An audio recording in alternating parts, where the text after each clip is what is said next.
எடுத்துக்கொள்ளுங்க. என்னாகமம் புஸ்தகம் 6வது அதிகாரம் 23 26 வரைக்கும் வாசிங்க பார்க்கலாம்.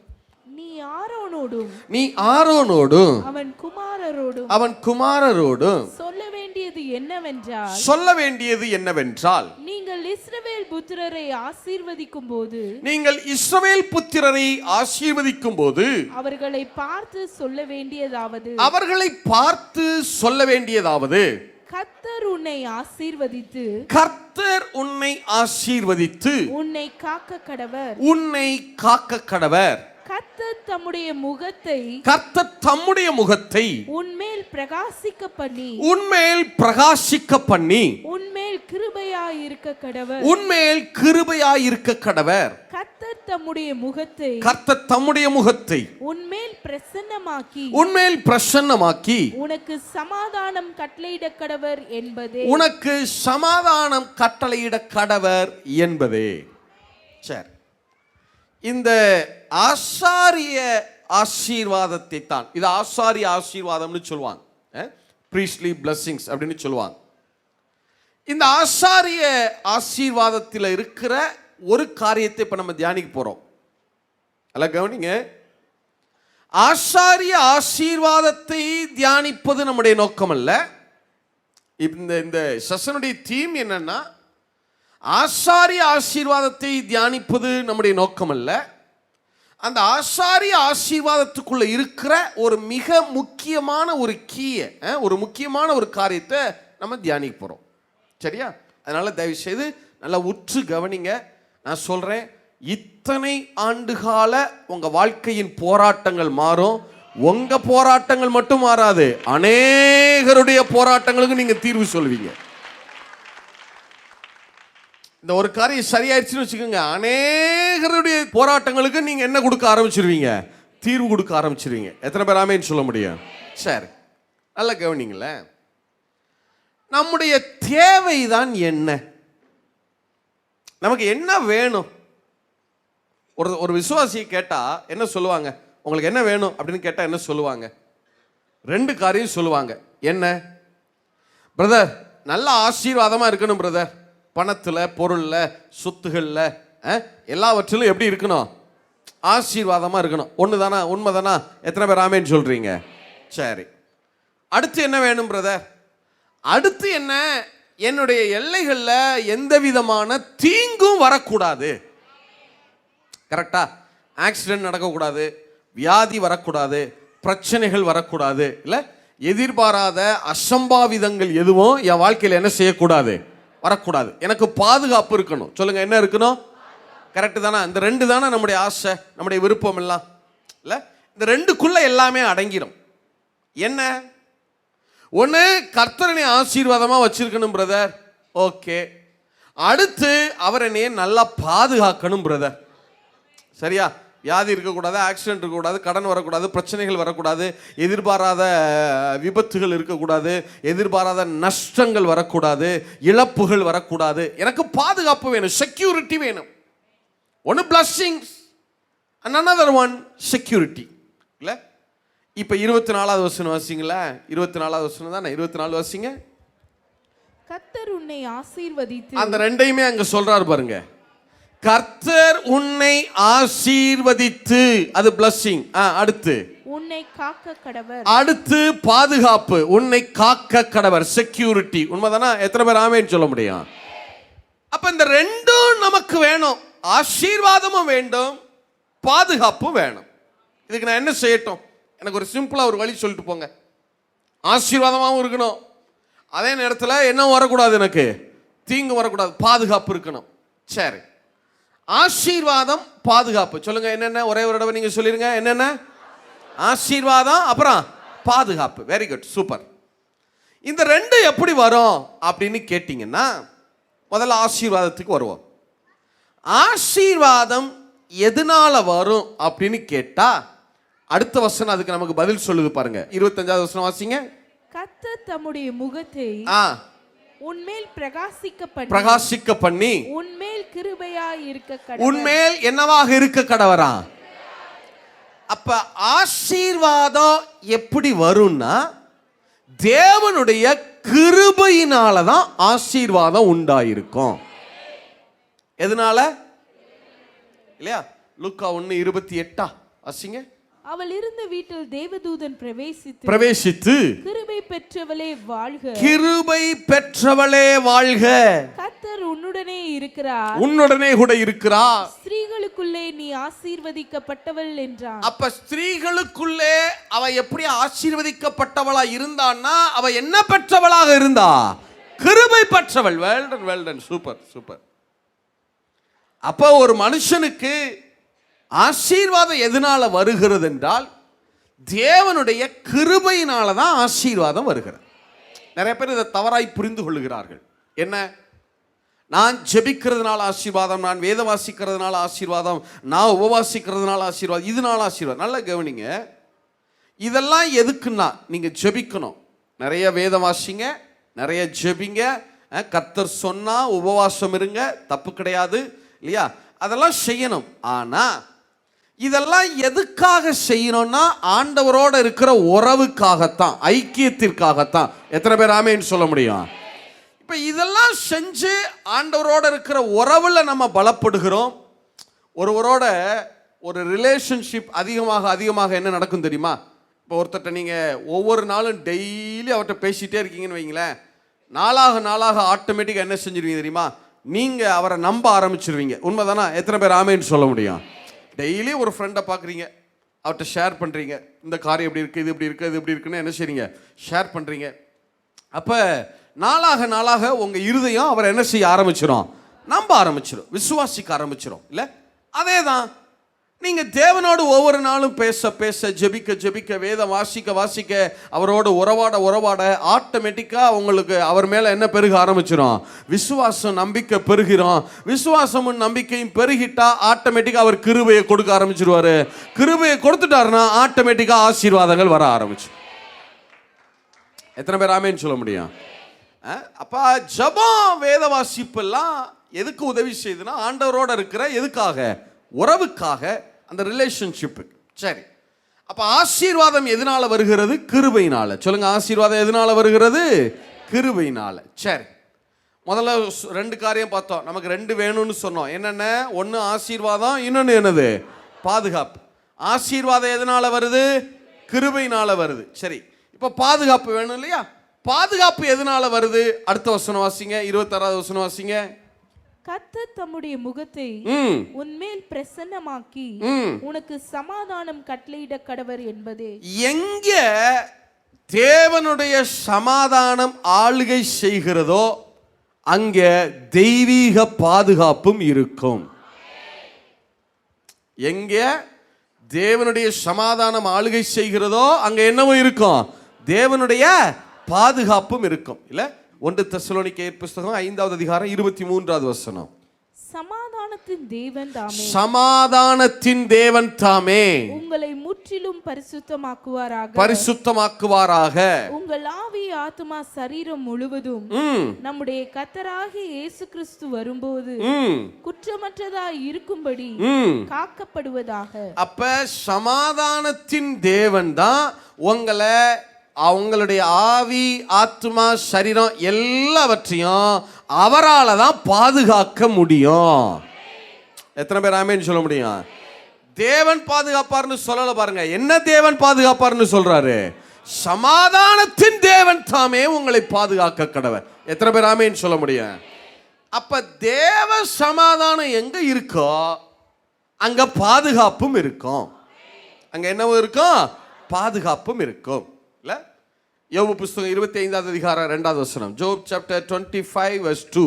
அதிகாரமும் பயங்கரமும் அவரிடத்தில் இருக்கிறது, அவர் தமது உன்னதமான ஸ்தலங்களில் சமாதானத்தை உண்டாக்குகிறார். ஆண்டவர்ட்ட 2 இருக்கு. அதிகாரமும் இருக்கிறது, பயங்கரமும் இருக்கிறது. டெரிபிள் இருக்கு, பயங்கரம் இருக்கு. ஆனா அவர் தான் விரும்புகிற உன்னதமான ஸ்தலங்கள்ல அவர் சமாதானத்தை கட்டளையிடுகிறார். ஏன்னா அவர் சமாதானத்தை கட்டளை இட்டார்னா அங்க பயங்கரம் வர முடியாது. அங்க என்ன வர முடியாது? பயங்கரம் என்ன செய்ய முடியாது? எபிரேய பாஷையில ஷாலோம் சமாதானங்கிறது என்ன சொல்லுவாங்க? எல்லாருக்கும் தெரிஞ்ச வார்த்தை தான். என்ன வார்த்தை? என்ன சொல்லுவாங்க? ஷாலோம் சொல்றாங்களா? ஷாலோம். ஆக்சுவலாக ஒரிஜினலாக ஷாலோம் அப்படின்னா என்ன அர்த்தம்னா ஷாலோம் சமாதானம் அப்படிங்கிறதுக்கு என்ன அர்த்தம்னா, சமாதானம் இருக்கிற இடத்துல மரணத்தின் தூதனுக்கு அதிகாரம் கிடையாதாம். Where there is peace, the angel of death has no authority அப்படின்னு சொல்லுவாங்க. எங்கே சமாதானம் இருக்கிறதோ, தேவ சமாதானம் இருக்கிறதோ, அந்த இடத்துல மரணத்தின் தூதன் சாத்தான் இருக்கா பாருங்க, மரணத்தின் அதிகாரி, ஏஞ்சல் ஆஃப் டெத், அந்த மரண தூதனுக்கு அங்கே அதிகாரம் கிடையாது. அப்ப தேவ சமாதானம் எங்கெல்லாம் ஆளுகை செய்கிறதோ அந்த இடத்துலெல்லாம் சாத்தான் ஆளுகை செய்ய முடியாது. எத்தனை பேர் ஆமென் சொல்ல முடியும்? அவனுடைய எந்த பயங்கரங்களும் அங்கே வர முடியாது.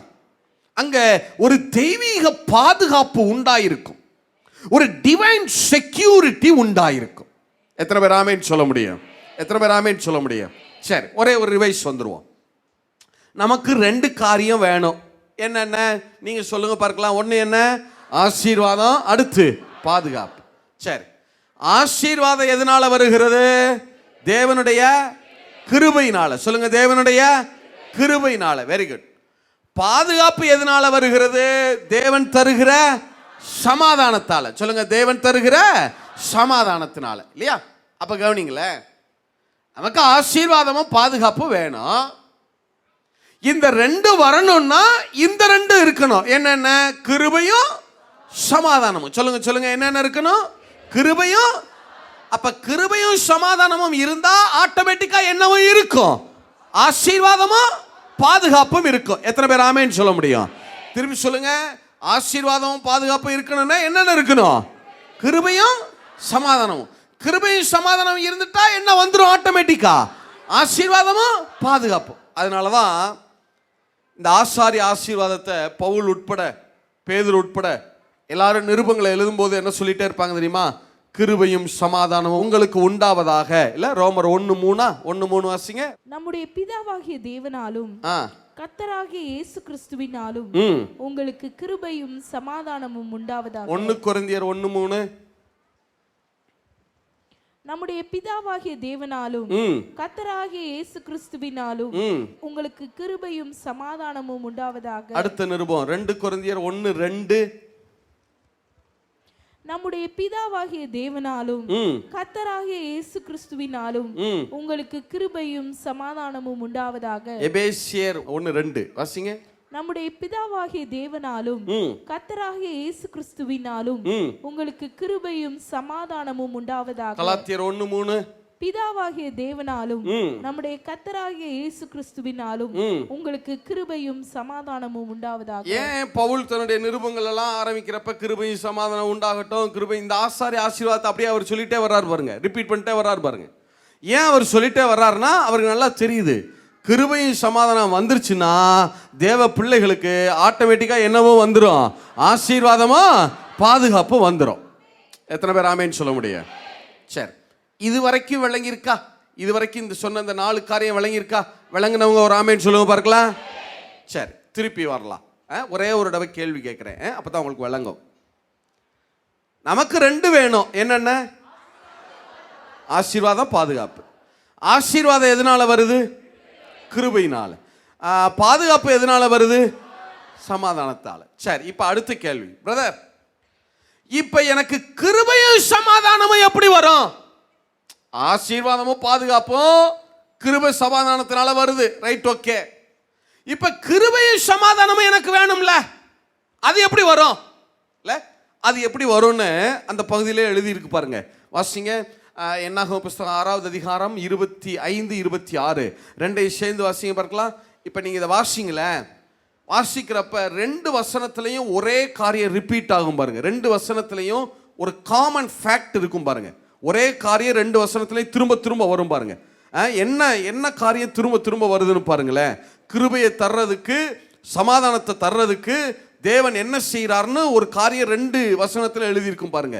என்னாக 6வது அதிகாரம் 25, 26. Number chapter 6 verse 25 and 26. கர்த்தர் தம்முடைய முகத்தை உன்மேல் பிரகாசிக்க பண்ணி உன்மேல் கிருபையாய் இருக்க கடவர். கர்த்தர் தம்முடைய முகத்தை உன்மேல் பிரசன்னமாக்கி உனக்கு சமாதானம் கட்டளையிட கடவர் என்பதே. இப்ப சொல்லுங்க, கிருபையும் சமாதானம் வரணும்னா அங்க ஒரே ஒரு காரியம் நடக்கணும்னு ரெண்டு வசனத்திலயுமே ரிப்பீட் ஆகுது. அது என்ன? கர்த்தர் தம்முடைய முகத்தை உண்மையில என்ன பண்ண கடவரா? பிரகாசிக்க கடவர் அல்லது பிரசன்னமாக்க கடவர். இல்ல, 2 இடத்துலயும் ரிப்பீட் ஆகுது. அப்ப என்ன அர்த்தம்னா, கர்த்தர் தம்முடைய முகத்தை நம்ம மேல பிரசன்னமாக்கினா அல்லது பிரகாசிக்க பண்ணுனா ரெண்டுமே ஒண்ணுதான். ரெண்டுமே ஒண்ணுதான். இங்கிலீஷ்ல வாசிங்கன்னா 2 சேம் தான் ரெண்டும். கர்த்தர் தம்முடைய முகத்தை நம்ம மேல பிரகாசிக்க பண்ணுனா நமக்கு கிருபை உண்டாகிறது. கர்த்தர் தம்முடைய முகத்தை நம்ம மேல பிரகாசிக்க பண்ணினா நமக்கு சமாதானம் உண்டாகிறது. இல்லையா? எத்தனை பேர் ஆமேன்னு சொல்ல முடியும்? இப்ப நீங்க சொல்லுங்க, கிருபையும் சமாதானம் வரணும்னா ஆண்டவர் தம்முடைய எதை நம்ம மேல பிரகாசிக்க பண்ணணும்? சத்தமா சொல்லுங்க, முகத்தை நம்ம மேல பிரகாசிக்க பண்ணணும். Very good, super. இப்ப அடுத்து ஒரு கேள்வி, பிரதர், கர்த்தர் தம்முடைய முகத்தை எப்படி நம்ம மேல பிரகாசிக்க பண்ணுவாரு? இல்ல, அவருடைய முகம் என் மேல பிரகாசிக்கணும்னா நான் என்ன செய்யறது? ஒரு கேள்வி வருது. இல்ல, சரி, இதை எப்படி கண்டுபிடிக்கிறது? இப்படி சொல்றேனே, எப்படி அவர் தம்முடைய முகத்தை பிரகாசிக்க, முதல்ல முகம்னா என்னன்னு சொல்லிடுறேன், அதை முடிச்சிருவோம், அடுத்துக்கு வரும். பிரதர், கர்த்தர் தம்முடைய முகத்தை பிரகாசிக்க பண்ணணும்னு இருக்கே பிரதர், அப்படின்னா என்ன பிரதர்? இப்போ கவனிங்க, வேதத்தில் இப்போதான் முக்கியமாக வர்றேன், சரியா? முக்கியமான காரியம், நல்லா கவனிங்க. வேதத்தில் ஆவியானவருக்கு என்று சொல்லி நிறைய அடையாளங்கள் இருக்கிறது. நிறைய அடையாளங்கள் வேதத்தில் சொல்லப்பட்டிருக்கு. என்ன? புறா என்பது, டவ் அப்படிங்கிறது யாரை அடையாளப்படுத்துகிறது? பரிசுத்த ஆவியானவரை அடையாளப்படுத்தும். காற்று, விண்டு, அது பரிசுத்த ஆவியானவரை அடையாளப்படுத்துகிறது. ஊற்று, ஸ்ப்ரிங் அல்லது ஃபவுண்டன், ஆவியானவரை அடையாளப்படுத்தும். அப்புறம் எண்ணெய், ஆயில், பரிசுத்த ஆவியானவரை அடையாளப்படுத்துகிறது. வாட்டர், தண்ணீர், ஆவியானவரை அடையாளப்படுத்துகிறது. ஒட்டகம், கேமல், ஒட்டகம் என்பது பரிசுத்த ஆவியானவரை என்ன செய்யும்? வேதத்தில் எங்கெல்லாம் ஒட்டகம்னு வருதோ நீங்கள் என்னென்னு வச்சு வாசிச்சுக்கணும், யாருன்னு வச்சு வாசிக்க பழகிக்கிறணும். ஆவியானவருடைய செய்கை எங்கே இருக்குன்னு என்ன செஞ்சுக்கணும்? வாசிக்க பழகிக்கிறணும். ஒட்டகம் என்பது பரிசுத்த ஆவியானவரை அடையாளப்படுத்துகிறது. ஈசோப்பு, ஹைசூப், HYSOOP, தாவீது சொல்றாருல, ஈசோப்பினால் என்ன பண்ணும்? சுத்திகரின்னு சொல்றாருல. ஈசோப்பு பரிசுத்த ஆவியானவரை அடையாளப்படுத்துகிறது. அக்கினி, ஃபயர், என்னது? பரிசுத்த ஆவியானவரை என்ன செய்கிறது? அடையாளப்படுத்துகிறது. இதெல்லாம் பரிசுத்த ஆவியானவரை என்ன செய்கிறது? அடையாளப்படுத்து. அதில் மிக முக்கியமான ஒரு காரியம் என்ன தெரியுமா? நீங்க எங்கெல்லாம் வேதத்தில் தேவனுடைய முகம் அல்லது கர்த்தருடைய முகம், the face of Jehovah, the face of the Lord, face of the God, கர்த்தருடைய முகம், தேவனுடைய முகம், எங்கெல்லாம் தேவனுடைய முகம் அப்படின்னு வருதோ அது எல்லாமே யாரை அடையாளப்படுத்தும்னா பரிசுத்த ஆவியானவரை அடையாளப்படுத்தும். யாரை அடையாளப்படுத்தும்? வேதம் முழுவதும் நீங்க எங்கெல்லாம் தேவனுடைய முகம்னு வாசிக்கிறீங்களோ அங்கெல்லாம் ஆவியானவரும் இருப்பார். கண்டிப்பா இருப்பார், இல்லையா? கண்டிப்பா இருப்பார். நான் உங்களுக்கு ப்ரூவ் பண்ணி காட்டுறேன். என்ன ஒரு பிரச்சனைனா, இந்த தமிழ் வேதாகமத்தில் என்ன பண்ணிட்டாங்கன்னா, தேவனுடைய முகம்னு எப்படி போடுறது அப்படின்னு சொல்லிட்டு அவங்க என்ன செஞ்சிட்டாங்க அப்படின்னா, அதை கொஞ்சம் கொஞ்சம் மாற்றி டிரான்ஸ்லேட் பண்ணிட்டாங்க. எப்படி? தேவனுடைய சமூகம், தேவனுடைய சந்நிதி, தேவனுடைய பிரசன்னம். அந்த தேவனுடைய முகம்னு போடாம என்னன்னு போட்டாங்க அவங்க, அதை கொஞ்சம் கொஞ்சம் மாற்றிருக்காங்க. தமிழ் வேதாகமத்தில், ஆங்கிலத்திலையுமே கூட கொஞ்சம் கொஞ்சம் மாற்றிருக்காங்க. நீங்கள் இதை எதில் அக்யூரஸியாக எதில் கண்டுபிடிக்கலாம் அப்படின்னா, எஸ்எல்டின்னு சொல்லுவாங்க. SLT, Smith literal translation. Literal translation அப்படின்னா என்ன அர்த்தம்னா, ஹீப்ரு பைபிளில் என்ன இருக்கோ அதை அப்படியே எடுத்து டிரான்ஸ்லேட் பண்ணுறது. எந்த வேர்டும் மாற்றக்கூடாது, வேர்டிங்ஸ் எதுவுமே மாறக்கூடாது. அது பேர் தான் லிட்ரல் டிரான்ஸ்லேஷன். எழுத்து அப்படியே வார்த்தைக்கு வார்த்தை அப்படியே டிரான்ஸ்லேட் பண்ணணும். அது பேர் தான் லிட்ரல் டிரான்ஸ்லேஷன். நீங்கள் எஸ்எல்டி அப்படின்னு ஒரு வெர்ஷன் இருக்குது, எஸ்எல்டின்னு ஒரு பைபிள் இருக்குது, கிடச்சுன்னா வாட்ச் பாருங்கள், ரொம்ப நல்லாயிருக்கும். அதில் நீங்கள் வாட்சிங்கன்னா இந்த தேவனுடைய முகங்கிறத நீங்கள் ரொம்ப தெளிவாக என்ன செஞ்சிடலாம், கண்டுபிடிச்சிடலாம். தமிழில் அதை கொஞ்சம் மாற்றிருக்காங்க. என்னெல்லாம் மாற்றிருக்காங்க, தேவனுடைய சமூகம், அப்புறம் தேவனுடைய சந்நிதி, அப்புறம் தேவனுடைய பிரசன்னம். சில இடங்களில் தேவனுக்கு முன்பாக, அங்கே ஃபேஸ் ஆஃப் ஜெகோவா, கர்த்தருடைய முகத்துக்கு முன்பாக நின்றான் அப்படின்னு இருக்கும். ஆனால் நமக்கு என்ன கொடுத்துருவாங்கன்னா, கர்த்தருக்கு முன்பாக நின்றான் அப்படின்னு கொடுத்துருப்பாங்க. எப்படி முகத்துக்கு முன்னாடி நின்னான்னு எப்படி போடுறது, அப்படி போட முடியலையே, தமிழில் வாக்கிய அமைப்பு வரமாட்டேங்குது அப்படின்னு சொல்லிட்டு என்ன பண்ணிட்டாங்கன்னா, அதை கர்த்தருக்கு முன்பாக, தேவனுக்கு முன்பாக அப்படிலாம் டிரான்ஸ்லேட் பண்ணிட்டாங்க. ஆனால் நீங்கள் ஒரிஜினலில் பார்த்தீங்கன்னா கர்த்தருடைய முகத்துக்கு முன்பாக அப்படின்னு வரும். சில வசனங்கள்லாம் சொல்கிறேன் பாருங்க. எங்கெல்லாம் கர்த்தருடைய முகத்தை குறித்து, தேவனுடைய முகத்தை குறித்து வருகிறதோ அங்கெல்லாம் கண்டிப்பாக ஆவியானவர் இருப்பார். நீங்கள் சில வசனங்கள் சொல்கிறேனே, வாசிங்களேன். சங்கீத புஸ்தகம் 51வது அதிகாரம் 11வது வசனம். உமது சமூகத்தை விட்டு, உமது சமூகத்தை விட்டு அப்படின்னா என்ன அர்த்தம், உம்முடைய முகத்தை விட்டு என்னை தள்ளாமலோ உமது பரிசுத்த ஆவியை என்னிடத்திலிருந்து எடுத்துக்கொள்ளாமலும் இரு. வந்துச்சா? இதே நீங்க எஸ்எல்டில வாசிக்கிறீங்களா? நான் சொல்ற வசனங்களை ஃபுல்லா எஸ்எல்டிலையும் வாசிக்கணும். சங்கீதம் 51:11 அவர் சொல்றாரு பாருங்க, தாவீது, ஆண்டவரே உம்முடைய முகத்தை விட்டு என்னை தள்ளாமலும் ஆவியானவரை என்னை விட்டு எடுத்துக்கொள்ளாமலும் இரும். சங்கீதம் 51:11 எஸ்எல்டில, உம்முடைய முகத்தை விட்டு என்னை தள்ளிராதீங்க. தமிழ் அதை சமூகத்தைன்னு போட்டிருக்காங்க.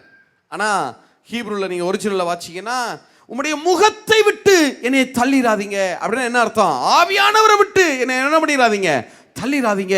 ஆவியானவரை என்னை விட்டு என்ன செஞ்சிடாதீங்க, எடுத்துக்கொள்ளாமலும் இருங்க. வாசிங்க பார்க்கலாம். சங்கீதம் 51:11.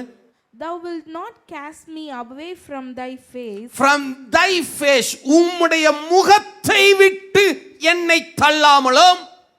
And thou wilt not take the Holy Spirit from me. உம்முடைய ஆவியானவரை விட்டு, ஆவியானவரை என்னை விட்டு எடுத்துக்கொள்ளாமலும் இருங்க. இன்னொரு வசனம் கூட சொல்றேன். சங்கீதம் 139:7 வாசிங்க. உம்முடைய ஆவிக்கு மறைவாக, உம்முடைய ஆவிக்கு மறைவாக எங்கே போவேன், உம்முடைய சமூகத்தை விட்டு. தமிழ்ல சமூகத்தைன்னு போட்டிருக்காங்க. ஆனா ஒரிஜினல்ல ஏற்கனவே சொன்னேன், சமூகம்னா என்ன அர்த்தம், யாரை எதை குறிக்குதுன்னு அர்த்தம், கர்த்தருடைய முகத்தை குறிக்குது. உம்முடைய சமூகத்தை விட்டு எங்கே ஓடுவேன். இதை நீங்க எஸ்எல்டில வாசிச்சீங்கன்னா இதே வசனத்தை, whither shall I go from thy spirit, உம்முடைய ஆவியானவரை விட்டு நான் எங்க ஓடுவேன், and whither from thy face shall I flee, உம்முடைய முகத்துக்கு நான் எப்படி மறைந்து கொள்ளுவேன். இல்ல, கர்த்தருடைய முகம்னு எங்கெல்லாம் வருதோ அங்கெல்லாம் ஆவியானவர் இருப்பார், கண்டிப்பா இருப்பார். சங்கீதம் 143:7 வாசிங்க.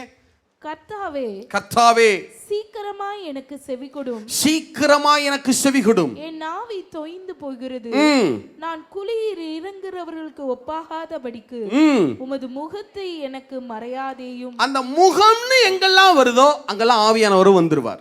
இன்னொரு வசனம் இன்னும் கூட ரொம்ப தமிழ்லயே தெளிவா சொல்லணே, எஸ்எல்டி எல்லாம் கூட விடுங்க, தமிழ்லயே தெளிவா பார்ப்போமே. எசேக்கியேல் 39:29 வாசிங்களேன். நான் இஸ்ரவேல் வம்சத்தார் மேல் என் ஆவியை ஊற்றினபடியால், என் ஆவியை ஊற்றினபடியால் என் முகத்தை இனி அவர்களுக்கு மறைக்க மாட்டேன் என்று கர்த்தராகிய ஆண்டவர் சொல்லுகிறார் என்றார். அப்ப ஆவியானவர், கர்த்தருடைய முகம்னு வந்துட்டா அடுத்து யாரை குறிச்சு எழுதிறாரு அங்க, ஆவியானவரை குறிச்சு. 2 கொரிந்தியர் 3:18 வாசிங்க. நாம் எல்லாரும் திறந்த முகமாய் கர்த்தருடைய மகிமையை கண்ணாடியிலே காண்கிறது போல கண்டு திறந்த முகமாய் கர்த்தருடைய மகிமையை கண்ணாடியிலே காண்கிறது போல கண்டு ஆவியாய் இருக்கிற கர்த்தராலே அந்த சாயலாகத்தானே மகிமையின் மேல் மகிமை அடைந்து. அப்ப கர்த்தருடைய முகம்னு எங்கெல்லாம் வருதோ அங்கெல்லாம் யாரு வர்றது? பரிசுத்த. சதமா சொல்லுங்க, பரிசுத்த. அப்ப கர்த்தருடைய முகம் என்பது வேதத்துல யாரை அடையாளப்படுத்துகிறதுனா பரிசுத்த ஆவியானவரை அடையாளப்படுத்துகிறது. சொல்லுங்க, யாரை அடையாளப்படுத்துது? மறந்துடக்கூடாது, சரியா? தமிழ் பைபிள்ல அப்படி அதை மாத்திருக்காங்க. என்ன? சமூகம், அப்புறம் சந்நிதி, அப்புறம் பிரசன்னம், இதெல்லாம் யார் அடையாளப்படுத்துகிற வார்த்தையாக இருக்கிறது? பரிசுத்த ஆவியானவர். இப்ப சொல்லுங்க, கர்த்தர் தம்முடைய முகத்தை உன்மேல் பிரசன்னமாக்கி உன்மேல் கிருபையாயிருக்க கடவர் அப்படின்னா என்ன அர்த்தம்? கர்த்தர் தம்முடைய முகத்தை உன் மேல பிரகாசிக்கணும் அப்படின்னா என்ன அர்த்தம்? யார உங்க மேல பிரகாசிக்கணும்னு அர்த்தம்? சத்தமா சொல்லுங்க. Very good. கர்த்தர் தம்முடைய முகத்தை உன் மேல பிரசன்னமாக்கி உனக்கு சமாதான கட்டளையிட கடவர் அப்படின்னா என்ன அர்த்தம்? யார பிரசன்னமாக்கணும்னு அர்த்தம்? ஆவியானவர் நம்ம மேல பிரசன்னமாகணும்னு அர்த்தம். சரியா? சரி. அப்ப ஆவியானவர் நம்ம மேல பிரசன்னமானா நமக்கு கிருபையும் சமாதானமும் வருகிறது. கிருபையும் சமாதானம் வந்துருச்சுன்னா ஆட்டோமேட்டிக்கா என்னவோ வந்து விடுகிறது? ஆசீர்வாதமோ பாதுகாப்பு வருது. இப்ப அடுத்து ஒரு கேள்வி வருது. பிரதர், கர்த்தருடைய முகத்தை பிரசன்னமாக்கினா அது யாரு பிரசன்னமாகிறதுன்னு அர்த்தம்?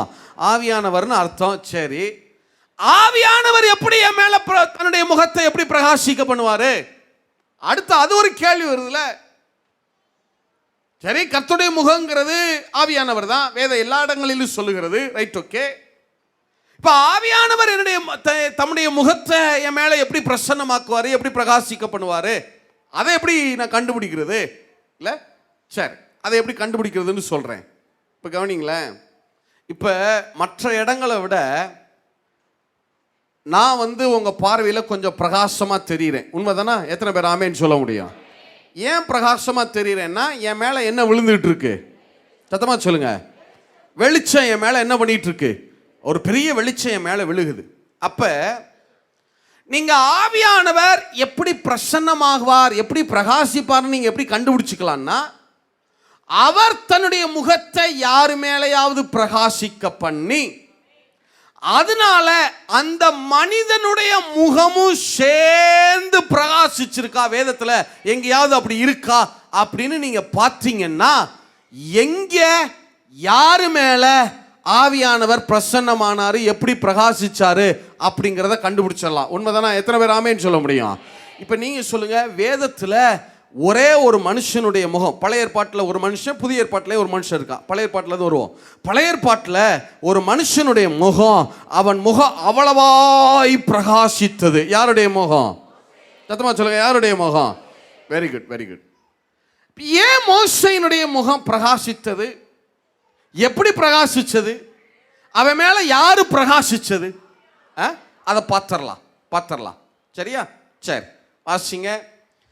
யாத்திராகம புஸ்தகம் 34வது அதிகாரம் 29வது வசனம். மோசே சாட்சியின் பலகைகள் இரண்டையும் தன் கையில் எடுத்துக்கொண்டு சீனாய் மலையிலிருந்து இறங்குகிற போது தன்னோடே அவர் பேசினதினாலே தன் முகம் பிரகாசித்திருப்பதை அவன் அறியாதிருந்தான். இப்ப மோசேயின் முகம் பிரகாசித்திருக்கிறத அவன் என்ன செய்யாதிருந்தானா? கடைசி வசனம் வரைக்கும் வாசிக்கலாமா? 29ல இருந்து கடைசி வரைக்கும் வாசிங்க.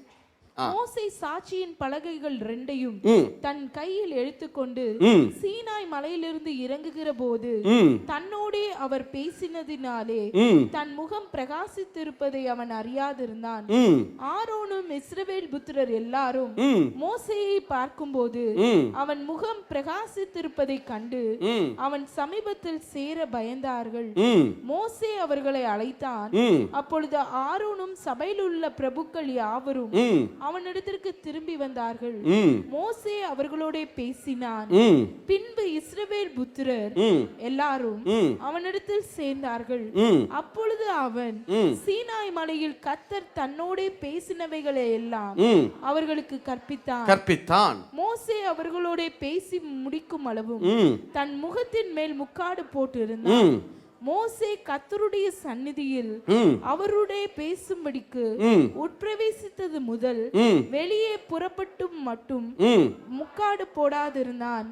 அவன் வெளியே வந்து தனக்கு கற்பிக்கப்பட்டதை இஸ்ரவேல் புத்திரரோட சொல்லும்போது இஸ்ரவேல் புத்திரர் அவன் முகம் பிரகாசித்திருப்பதை கண்டார்கள். மோசே அவரோட பேசும்படிக்கு உள்ளே பிரவேசிக்கும் வரைக்கும் முக்காட்டை திரும்ப தன் முகத்தின் மேல் போட்டுக்கொள்வான். சரி, இப்ப கவனி. மோசேயின் மேல தேவன் தன்னுடைய முகத்தை பிரகாசிக்க பண்ணினார். மோசேயின் முகமோ சேர்ந்து பிரகாசித்தது இல்ல? சரி, 29வது வசனம் சொல்லுது. 29வது வசனம் சொல்லுது, திருப்பி வாசிங்க. மோசே சாட்சியின் பலகைகள் இரண்டையும் தன் கையில் எடுத்துக்கொண்டு சீனாய் மலையிலிருந்து இறங்குகிற போது தன்னோட அவர் பேசினதினாலே தன் முகம் பிரகாசித்திருப்பதை அவன் அறியாதிருந்தான். ஏன் அவனுடைய முகம் பிரகாசிச்சுதான்? அவனோட யார் பேசினதுனால? தேவன் பேசினதுனால. நல்ல கவனிங்க, முக்கியமானதை சொல்றேன், நல்ல கவனிங்க. தேவன் மோசேயோட பேசினதுனால மோசேயின் முகம் பிரகாசிக்கல. தமிழ்ல கொஞ்சம் அதை மாத்திட்டாங்க. நீங்க பொது மொழிபெயர்ப்பில் வாசிங்க, இங்கிலீஷ்ல எல்லா பைபிளையும் வாசிங்க, ரொம்ப தெளிவா இருக்கும். NIV அதெல்லாம் நீங்க வாசிங்கன்னா ரொம்ப தெளிவா இருக்கும். பொது மொழிபெயர்ப்பில் வாசிங்க இதே வசனத்தை. யாத்ரா புஸ்தகம் 34வது அதிகாரம் 29 வாசிங்க.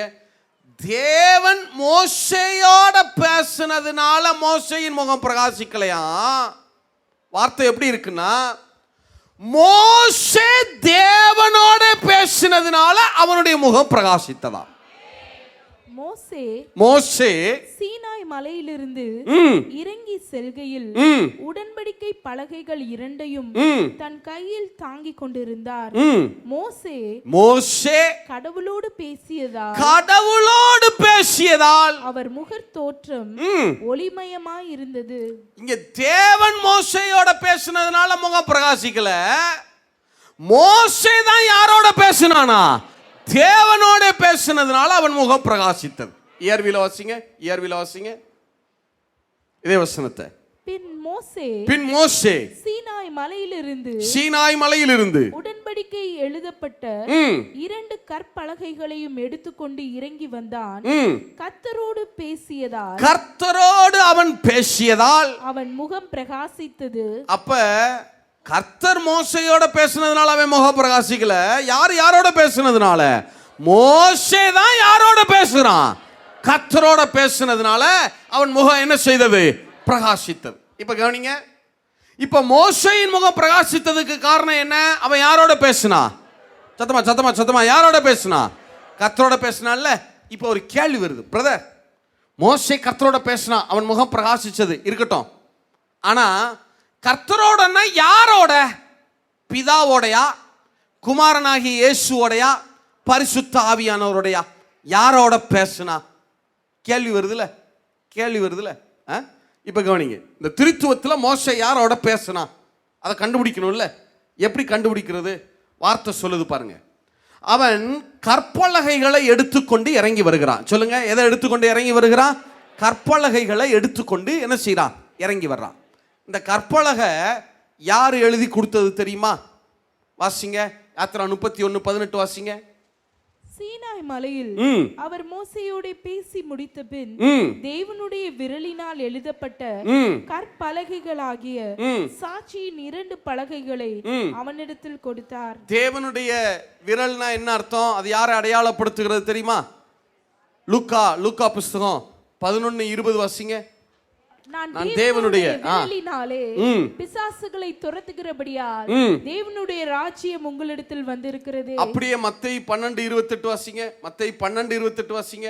நான் தேவனுடைய ஆவியினாலே பிசாசுகளை துரத்துகிறபடியால் தேவனுடைய ராஜ்யம் உங்களிடத்தில் வந்திருக்கு. அங்க சொன்னாரு, நான் தேவனுடைய விரலினாலே பிசாசுகளை துரத்துகிறபடியால் தேவனுடைய ராஜ்யம் உங்களிடத்தில் வந்திருக்கிறது. இங்க சொல்றாரு, நான் தேவனுடைய ஆவியினாலே பிசாசுகளை துரத்துகிறபடியால் தேவனுடைய ராஜ்யம் உங்களிடத்தில் வந்திருக்கிறது. அப்ப என்ன அர்த்தம்? தேவனுடைய விரல் என்பது யாரை அடையாளப்படுத்துகிறது? Very good, very good. சத்தமா சொல்லுங்க, பரிசுத்த. சத்தமா சொல்லுங்க, பரிசுத்த. இப்ப சொல்லுங்க, தேவனுடைய விரலினாலே எழுதப்பட்ட கற்பலகைகள், பிரமாணங்கள்னா என்ன அர்த்தம்? யாரால எழுதப்பட்ட பிரமாணங்கள்? வெரி குட், வெரி குட், பரிசுத்த. அப்ப மோசே யார்கிட்ட பேசினான்னா, முதல் காரியம், அவன் கையில வச்சிருந்த கற்பலகை யார் எழுதி கொடுத்த கற்பலகையாக இருக்கிறது? ஆவியானவர் எழுதி கொடுத்த கற்பலகையை கையில வச்சிருக்கான். ஒன்னு. சரி, அடுத்து பாருங்க. மோசே தேவனிடத்துல கேட்டான் இல்ல? யாத்திராகமம் 33:20 வாசிங்க. நீ என் முகத்தை காண மாட்டாய், நீ என்னுடைய முகத்தை காண மாட்டாய், ஒரு மனுஷனும் என்னை கண்டு உயிரோடு இருக்க கூடாது என்றார். இப்ப பிதாட்ட மோசே கேட்கிறாரு, ஆண்டவரே நான் உம்முடைய முகத்தை பார்க்கணும்னு. ஆனா அவர் சொல்லிட்டாரு, ஒரு மனுஷனும் என் முகத்தை பார்த்து உயிரோட இருக்க முடியாதுப்பா, பிதாவாகிய என்ன யாரும் என்ன செய்ய முடியாது, பார்க்க முடியாதுன்னு சொல்லிட்டார். அதே அதிகாரம் சொல்லுது பாருங்க, 33:11 வாசிங்க. 33:11 எக்ஸோடஸ் 33:11 வாசிங்க. ஒருவன் தன் சிநேகிதனோட பேசுகிறது போல கர்த்தர் மோசேயோட முகமுகமாய் பேசினார். கர்த்தர் அங்க சொல்லிட்டாரு, பிதாவாகிய தேவன் என் முகத்தை ஒருத்தரும் பார்க்க முடியாது விட்டுட்டாரு. ஆனா இங்க அதுக்கு முன்னாடியே சொல்றாரு, மோசே முகமுகமாய் கர்த்தரோட பேசினா. அப்ப என்ன அர்த்தம்? முகமுகம்னா என்ன அர்த்தம்? முகம்ங்கிறது, கர்த்தருடைய முகம்ங்கிறது யாரை அடையாளப்படுத்துகிறது? சத்தமா சொல்லுங்க, யாரை அடையாளப்படுத்துது? அப்ப மோசே யாரோட பேசினானா? பரிசுத்த ஆவியானவரோட பேசினான். அவன் கையில வச்சிருந்த கற்பலகை பரிசுத்த ஆவியானவர் எழுதி கொடுத்தது. மோசே பேசினது பரிசுத்த ஆவியானவரோட. இன்னும் பாருங்க, 33:12 இருந்து கூட வாசிங்களே. மோசே கர்த்தரை நோக்கி, தேவரீர் இந்த ஜனங்களை அழைத்து கொண்டு போய் என்று சொன்னி, ஆகிலும் என்னோட கூட இன்னாரை அனுப்புவேன் என்பதை எனக்கு நீர் அறிவிக்கவில்லை. என்றாலும் உன்னை பேர் சொல்லி அழைத்து அறிந்திருக்கிறேன் என்றும் என் கண்களில் உனக்கு கிருபை கிடைத்தது என்றும் தேவரீர் சொன்னதுண்டே. உம்முடைய கண்களில் இப்பொழுது எனக்கு கிருபை கிடைத்ததானால் நான் உம்மை அறிகிறது, உம்முடைய கண்களில் எனக்கு கிருபை கிடைப்பதற்கும் உம்முடைய வழியை எனக்கு அறிவியும். இந்த ஜாதி உம்முடைய ஜனம் என்று நினைத்தருளும் என்றான். அதற்கு அவர் அவன் கேட்கிறான், சிம்பிளா சொன்னா கேட்கிறான், ஆண்டவரே என் கூட யாரை அனுப்புறீங்கன்னு நீங்க என்ன சொல்லலையே? 30 லட்சம் ஜனங்கள் இருக்காங்களே, சாப்பாடு கொடுக்கணும், தண்ணி கொடுக்கணும், வியாதி வரக்கூடாது, பாதுகாப்பு இருக்கணும், ஆசீர்வாதம் இருக்கணும், இது எல்லாம் இருக்கணுமே, என் கூட நீங்க யாரை அனுப்ப போறீங்க அப்படின்னு கேட்கிறான். அதுக்கு அவர் என்ன பதில் சொல்றாரு? 33:14 வாசிங்க. என்ன பதில் சொல்றாரு பாருங்க. அதற்கு அவர் என் சமூகம் உனக்கு முன்பாக செல்லும். சொல்லுங்க, சமூகம்னா என்ன அர்த்தம்? யாரை அடையாளப்படுத்துதுன்னு அர்த்தம்? சத்தமா பரிசுத்த பிதா சொல்றாரு பாருங்க. யார் எனக்கு முன்னாடி போவா அப்படின்னு மோசே கேட்டப்ப மோசேட்ட பிதா சொல்றாரு, என்னுடைய பரிசுத்த ஆவியானவர் முன்னாடி போவாரு. என் சமூகம் உனக்கு முன்னாடி போகும்னா யாரு முன்னாடி போவான்னு அர்த்தம். இப்ப சொல்லுங்க, மோசே ஜனங்களுக்கு முன்னாடி நடந்து போறாரு, மோசேக்கு முன்னாடி யாரு நடந்து போய் கொண்டிருக்கிறது? மோசே மலையில முகமுகமாய் தேவனோட பேசினான்னா என்ன அர்த்தம்? யாரோட பேசினான்னு அர்த்தம்? பரிசுத்த. மோசே கையில வச்சிருந்த கற்பலகை யாரு எழுதி கொடுத்த கற்பலகை? அப்ப மோசே யாரோட ரிலேஷன்ஷிப் அதிகமா இருந்துச்சு மோசேக்கு? சத்தமா சொல்லுங்க. அப்ப மோசே தேவனோட பேசினதுனால அவன் முகம் பிரகாசிச்சதுன்னா என்ன அர்த்தம்? மோசே யாரோட பேசினா? சத்தமா யாரோட பேசினா? மோசே பரிசுத்த ஆவியானவரோட பேசினதுனாலே அவனுடைய முகம் பிரகாசிக்க ஆரம்பித்தது. கவனிங்க பிரதர், கவனிங்க சிஸ்டர், உங்களுக்கு பரிசுத்த ஆவியானவரோட எந்த அளவுக்கு ரிலேஷன்ஷிப் இருக்கோ அந்த அளவுக்கு நீங்க ஷைன் பண்ணுவீங்க. அந்த அளவுக்கு நீங்க ஷைன் பண்ணுவீங்க. ஆவியானவரோட ரிலேஷன்ஷிப்புக்கு என்ன செய்யறது? நீங்க அவர்கிட்ட பேசிட்டே இருங்க. என்ன பாஷையில பேசணும்? அந்நிய பாஷையில ஆவியானவர்கிட்ட பேசிக்கொண்டே இருங்க. பேசிக்கொண்டே இருங்க. நல்லா யோசிச்சு பாருங்க. மோசே ஆவியானவரோட ரிலேஷன்ஷிப் இருந்துச்சு. 42 ஆண்டு காலம், 40 வருஷம் சொல்றோம், கரெக்டா சொன்னா 42 வருஷம். 42 ஆண்டு காலம் இஸ்ரவேல் ஜனங்களை மோசேயை கொண்டு வழி நடத்தினார். 30 லட்சம் ஜனங்களுக்கும் ஒவ்வொரு நாளும் ஆவியானவர் ஆகாரம் கொடுத்தார். எத்தனை பேர் ஆமென் சொல்ல முடியும்? இங்க இல்ல, மோசேயை ஜஸ்ட் ஒரு எக்ஸாம்பிளுக்கு எடுத்திருக்கோம், அவ்வளவுதான். வேதம் முழுவதும் நீங்க எடுத்து பாருங்க. ஆவியானவர் இல்லாம இங்க எதுவும் நடக்காது. இல்ல, ஆதியாகமம் புஸ்தகம் 3ஆவது அதிகாரம் 8வது வசனம் வாசிங்களே. நான் எங்கெல்லாம் தேவனுடைய முகம் வந்திருக்குன்னு 1-2 ரெஃபரன்ஸ் சொல்றேன் பாருங்க. ஆவியானவர் குறித்து எங்கெல்லாம் எழுதியிருக்குன்னு ஒரு கொஞ்சம் ரெஃபரன்ஸ் சொல்றேன் பாருங்க. வாசிங்க, ஆதியாகமம் 3:8 வாசிங்க. பகலில் குளிர்ச்சியான வேளையிலே தோட்டத்தில் உலாவுகிற தேவனாகிய கர்த்தருடைய சத்தத்தை அவர்கள் கேட்டார்கள். அப்பொழுது ஆதாமும் அவன் மனைவியும் தேவனாகிய கர்த்தருடைய சந்நிதிக்கு விலகி தோட்டத்தின் விருட்சங்களுக்குள்ளே ஒளிந்து கொண்டார்கள். எஸ்எல்டில சந்நிதிக்குன்னா என்ன அர்த்தம்? ஏற்கனவே சொன்னேன். யாரு? கர்த்தருடைய முகத்துக்கு விலகி, அப்படிதான் இருக்கு ஒரிஜினல்ல. the face of the Jehovah, கர்த்தருடைய முகத்துக்கு விலகி. and they shall hear the voice of Jehovah God, அவர்கள் தேவனாகிய கர்த்தருடைய சத்தத்தை கேட்ட பொழுது, walking in the garden at the breeze of the day, நடந்து பகலின் குளிர்ச்சியான வேளையிலே நடந்து வருகிற தேவனாகிய கர்த்தருடைய சத்தத்தை கேட்ட பொழுது, and Adam and his wife, ஆதாம் அவனுடைய மனைவியும் will hide from the face of Jehovah God, hide from the face of Jehovah God, தேவனாகிய கர்த்தருடைய முகத்துக்கு தங்களை மறைத்துக் கொண்டார்கள். அப்ப என்ன அர்த்தம்? ஆதாமும் ஏவாளும் யாருக்கு தங்களை மறைத்துக் கொண்டார்கள்னு அர்த்தம்? பரிசுத்த ஆவியானவருக்கு தங்களை மறைத்துக் கொண்டார். உண்மை என்ன தெரியுமா? ஆதாமும் ஏவாளும் அங்க பாவம் செய்து நிர்வாணிகளாய் நின்னபோது அங்க முதலாவது அவர்களை தேடி ஓடி வந்தவர் பரிசுத்த ஆவியானவர். அன்னைக்கே இவங்க அவருடைய முகத்துக்கு என்ன பண்ணிட்டாங்க? ஆவியானவருக்கு விலகி ஓடிட்டாங்க. ஓடாம அன்னைக்கே நின்று இருந்தாங்கன்னா அன்னைக்கே ஏதாவது தீர்வு கொடுத்துருந்துருப்பார். உண்மைதானா? எத்தனை பேர் ஆமேன்னு சொல்ல முடியும்? இல்ல, வாசிங்களே, ஆதியாகமம் 4:16 வாசிங்க. அப்படியே காயின் கர்த்தருடைய சந்நிதியை விட்டு புறப்பட்டு ஏதேனுக்கு கிழக்கான. அப்படின்னா என்ன அர்த்தம்? காயின் யாரை விட்டு விலகி ஓடுறான்னு அர்த்தம்? பரிசுத்த ஆவியானவரை விட்டு விலகி ஓடுறான்னு அர்த்தம்.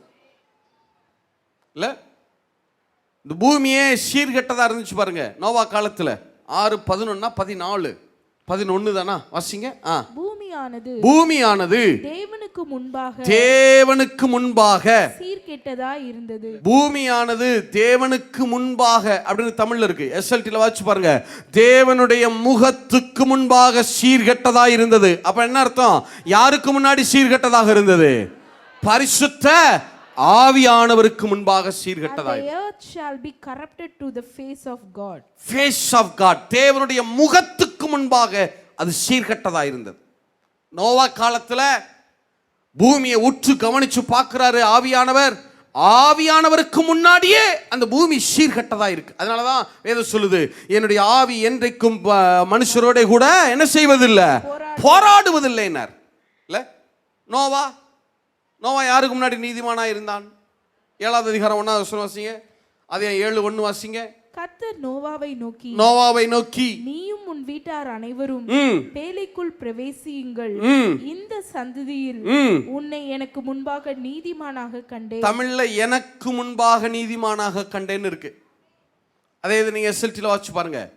என்னுடைய முகத்துக்கு முன்பாக உன்னை நீதிமானாக கண்டேன். அப்ப என்ன அர்த்தம்? யாருக்கு முன்னாடி நீதிமானா இருந்தாரு நோவா? பரிசுத்த அப்ப என்ன அர்த்தம் தெரியுமா? அப்ப நோவாவுக்கு யாரோட ரிலேஷன்ஷிப் இருந்துச்சுன்னு அர்த்தம்? ஆவியானவரோட ரிலேஷன்ஷிப் இருந்து. நோவாவுக்கு பேழைய செய்யறதுக்கு கத்து கொடுத்தது ஆவியானவர், அவனை காப்பாற்றினது ஆவியானவர், அவனை நீதிமானாய் கண்டவர் ஆவியானவர், அவனோட உடன்படிக்கை பண்ணினவர் ஆவியானவர். இல்ல 10:9 நிம்ரோத் பலத்த வேட்டைக்காரனாய் இருந்தான். யாருக்கு முன்னாடி? தேவனுக்கும். வாசிங்க ஆதியாகமம் 10:9. இவன் கர்த்தருக்கு முன்பாக பலத்த வேட்டைக்காரனாய் நிம்ரோத் பாபேலுடைய மன்னன், முதல் பாபேலின் முதல் மன்னன், சாத்தானுக்கு அடையாளமானவன் நிம்ரோத். அந்த நிம்ரோத் கர்த்தருக்கு முன்பாக, கர்த்தருக்கு எதிராக பலத்த வேட்டைக்காரனாய் இருந்தான். அப்படின்னா என்ன அர்த்தம்? கர்த்தருடைய முகத்துக்கு முன்பாக பலத்த வேட்டைக்காரனாய் இருக்கிறான், எதிராளியாய் இருக்கிறான். அப்படின்னா என்ன அர்த்தம்? யாருக்கு விரோதமா நிம்ரோத் கலகம் செய்யறான்னு அர்த்தம்? ஆவியானவருக்கு முன்பாக நிம்ரோத் கலகம் செய்யறான். இதெல்லாம் கொடுங்க. ஆபிரகாமுக்கு வாங்க, ஆதியாகமம் 18:22 வாசிங்க. ஆதியாகமம் 18:22. அப்பொழுது அந்த புருஷர் அவ்விடம் விட்டு சோதோமை நோக்கி போனார்கள். ஆபிரகாமோ பின்னும் கர்த்தருக்கு முன்பாக நின்று கொண்டிருந்தான். தமிழ்ல ஆபிரகாமோ கர்த்தருக்கு முன்பாக நின்று கொண்டிருந்தான் இருக்கு. எஸ்எல்டில எடுத்து வாச்சு பாருங்க. கர்த்தருடைய முகத்துக்கு முன்பாக நின்று கொண்டிருந்தான். அப்ப என்ன அர்த்தம்? யாருக்கு முன்னாடி நின்னான்னு அர்த்தம். அப்ப என்ன அர்த்தம் தெரியுமா? சோதோம் கொமோராவை அழிக்கிறதற்கு 2 தூதர்களோட இறங்கி வந்து நின்றவர் பரிசுத்த ஆவியானவர். இல்ல ஆதியாகமம் 19:13 வாசிங்க.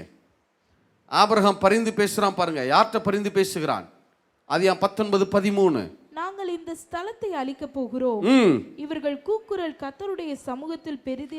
மன்னிக்கணும், இது எப்படி நோவா காலத்துல ஆவியானவருக்கு முன்னாடி பூமி சீர்கட்டதா இருந்துச்சோ, சோதோம் குமாரா சம்பவத்திலையும் இந்த சோதோம் குமாரா பட்டணம் யாருக்கு முன்னாடி சீர்கட்டதாக இருக்கிறது?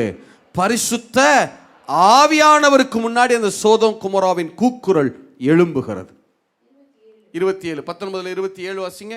விடிய காலத்தில் ஆபிரகாம் எழுந்து தான் கர்த்தருக்கு முன்பாக நின்ற இடத்திற்கு போய். அப்படின்னா என்ன அர்த்தம்? கர்த்தருடைய முகத்துக்கு முன்பாக நின்ற இடத்திற்கு போய் ஆபிரகாம் பரிசுத்த ஆவியானவருக்கு முன்னாடி நின்று லோத்துக்காக பரிந்து பேசினா பாருங்க. அந்த இடத்துக்கு திரும்பி போனானா. அப்ப என்ன அர்த்தம்? ஆபிரகாம் லோத்திற்காக பரிந்து பேசினது பரிசுத்த ஆவியானவரிடத்துல. இல்ல 32:30 யாக்கோபு சொல்றான் பாருங்க. அப்பொழுது யாக்கோபு நான் தேவனை முகமுகமாய் கண்டேன். நான் தேவனை என்னவாக கண்டேன்?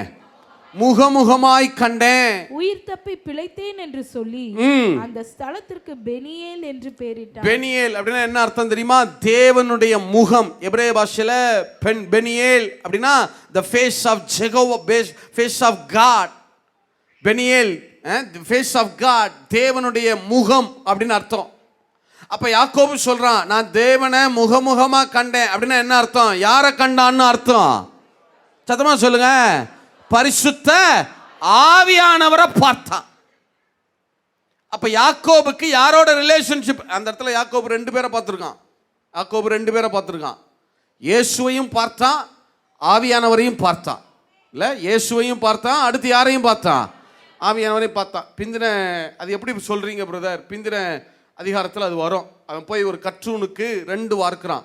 திராட்சை ரசமும் ஊற்றுகிறான், எண்ணெயும் ஊற்றுகிறான். அபிஷேகம் பண்றான். 2 ஊத்துறான். திராட்சை ரசமும் ஊத்துறான், எண்ணெயும் ஊத்துறான்.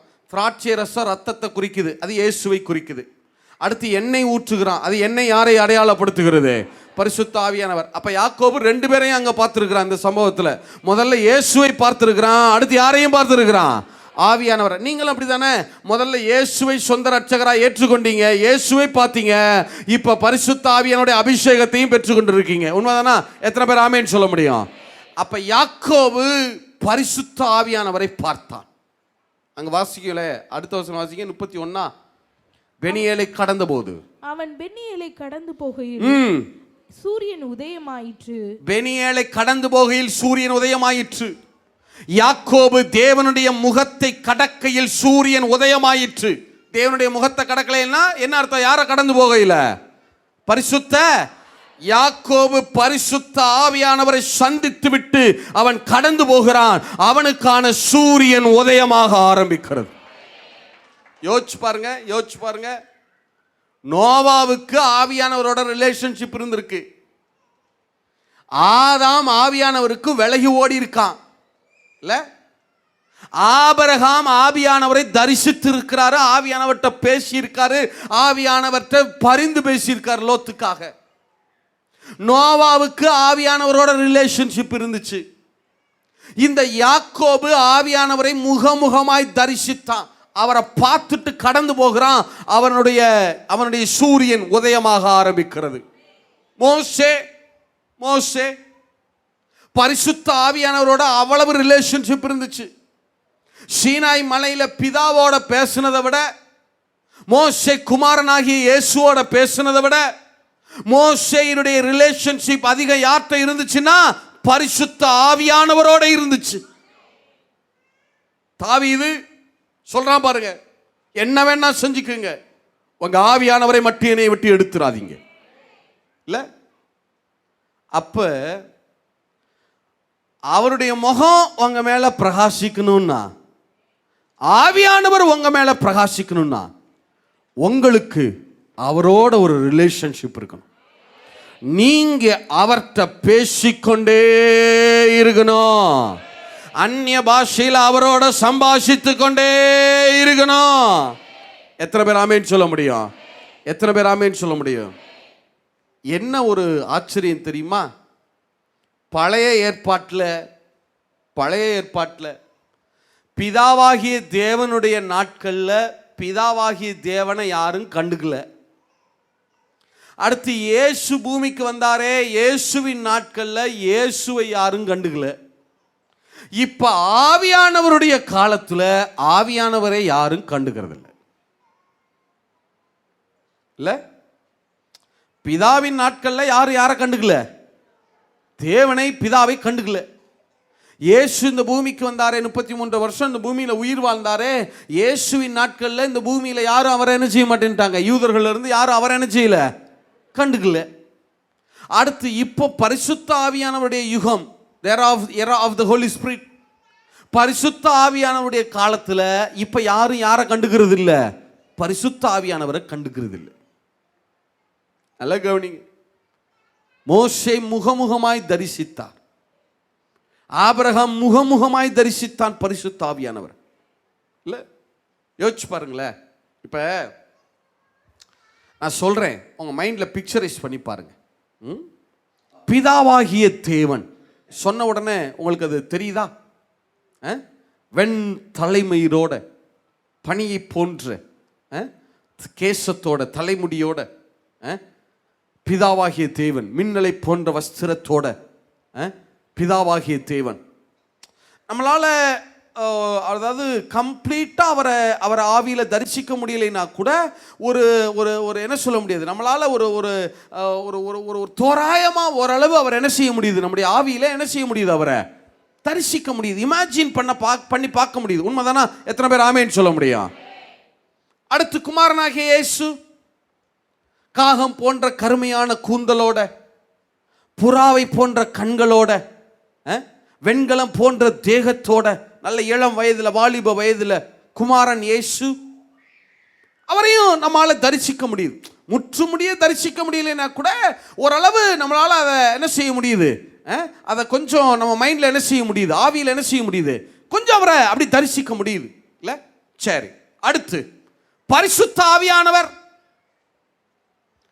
அது ஆவி பிரதர், அது பாவம் அப்புராணி பிரதர், அது வாட்டுக்கு வரும் போவும் பிரதர், அவர் வாட்டுக்கு வருவார் பிரதர், அவர் உப்புக்கு சப்பானி பிரதர், அவர் சும்மா சப்ஸ்டியூட் பிரதர், அவர் வாட்டுக்கு பாவம் அப்படியே ஓரமாக வந்து நிற்பார், பிதா வந்தா அப்படி நிற்பார், இப்போ ஆவியான குமாரன் வந்தா அப்படி நிற்பார், அப்புறம் அப்படியே போயிடுவார் பிரதர், அவருக்கு என்ன பிரதர், பாவம் அப்புராணி பிரதர்.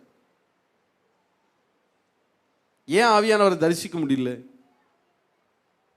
ஆவியானவருக்கும் ஆழ்த்தத்துவம் கொடுத்து, நீங்களும் நானும் இல்லையே, பழைய ஏற்பாட்டிலே அவரை தரிசித்தார்கள்னு வேதம் சொல்லுதே, முகமுகமாய் தரிசித்தார்கள்னு சொல்லுதே.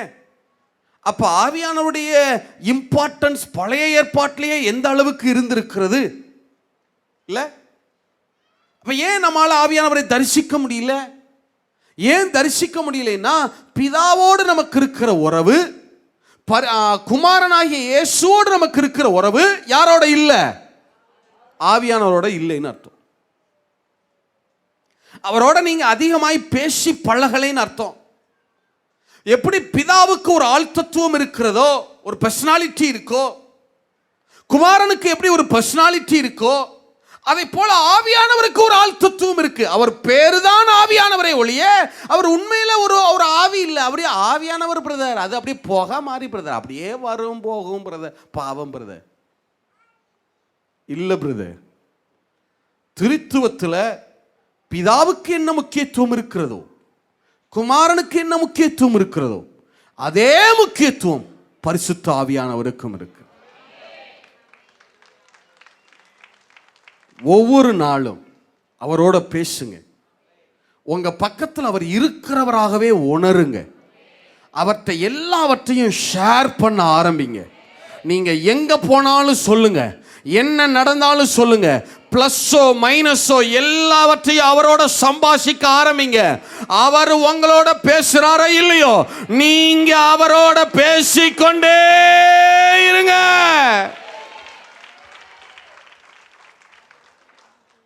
எத்தனை பேர் ஆமேன்னு சொல்ல முடியும்? நீங்க இந்த இதுலலாம் நீங்க சிக்கிக்கிறாதீங்க. எதுல?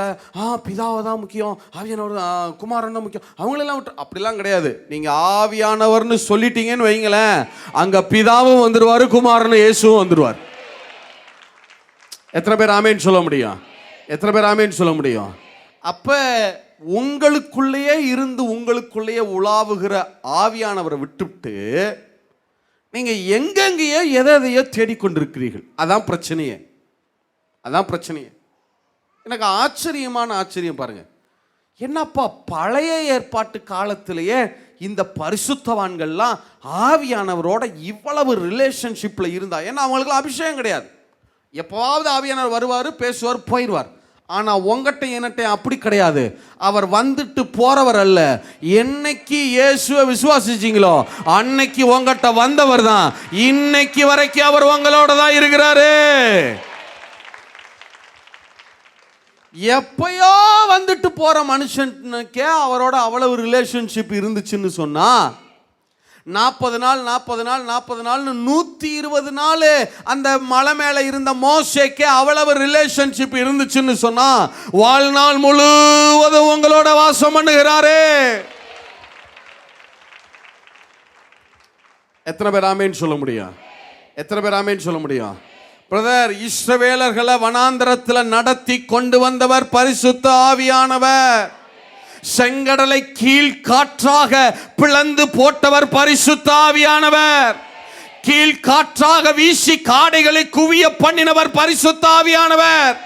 மேக ஸ்தம்பமாய் இஸ்ரவேலர்களுக்கு பாதுகாப்பு கொடுத்தவர் பரிசுத்த ஆவியானவர். அக்கினி ஸ்தம்பமாய் இஸ்ரவேலர்கள் மேலே வீற்றிருந்தவர் பரிசுத்த ஆவியானவர். இஸ்ரவேலர்களுக்கு முன்னாடி நடந்து போனவர் பரிசுத்த ஆவியானவர். அவர் இல்லாம எதுவும் இங்கே அசையாது. எத்தனை பேர் ஆமேன்னு சொல்ல முடியும்? அப்ப என்ன அர்த்தம்னா, நீங்க ஆவியானவரோட பேசிக்கொண்டே இருங்க, அவர் தம்முடைய முகத்தை உங்க மேல பிரகாசிக்க பண்ண ஆரம்பிப்பார். உங்களுடைய முகமும் பிரகாசிக்க ஆரம்பிக்கும். எத்தனை பேர் ஆமேன்னு சொல்ல முடியும்? நான் சொல்லட்டுமா? ஆவியானவர் உங்களுக்கு இந்த வார்த்தையை சொல்றார். யார்கிட்ட சொல்றாரு எனக்கு தெரியல, ஆனா இப்படியே சொல்றார். அது அப்படியே சொல்றேன். உன்னிட்ட நான் திரும்ப சொல்லி கொண்டிருக்கிறேன். உன்னிடத்துல நான் திருப்பி பேசிக் கொண்டிருக்கிறேன். நீ மணிக்கணக்காய் அந்நிய பாஷையில பேசணும், நீ தரித்திருக்க வேண்டும் என்று சொல்லி உன்னிடத்தில் அவர் திரும்ப பேசிக் கொண்டிருக்கிறார். ஏன் தெரியுமா? உன்னை அவர் பிரகாசிக்க பண்ண விரும்புகிறார்.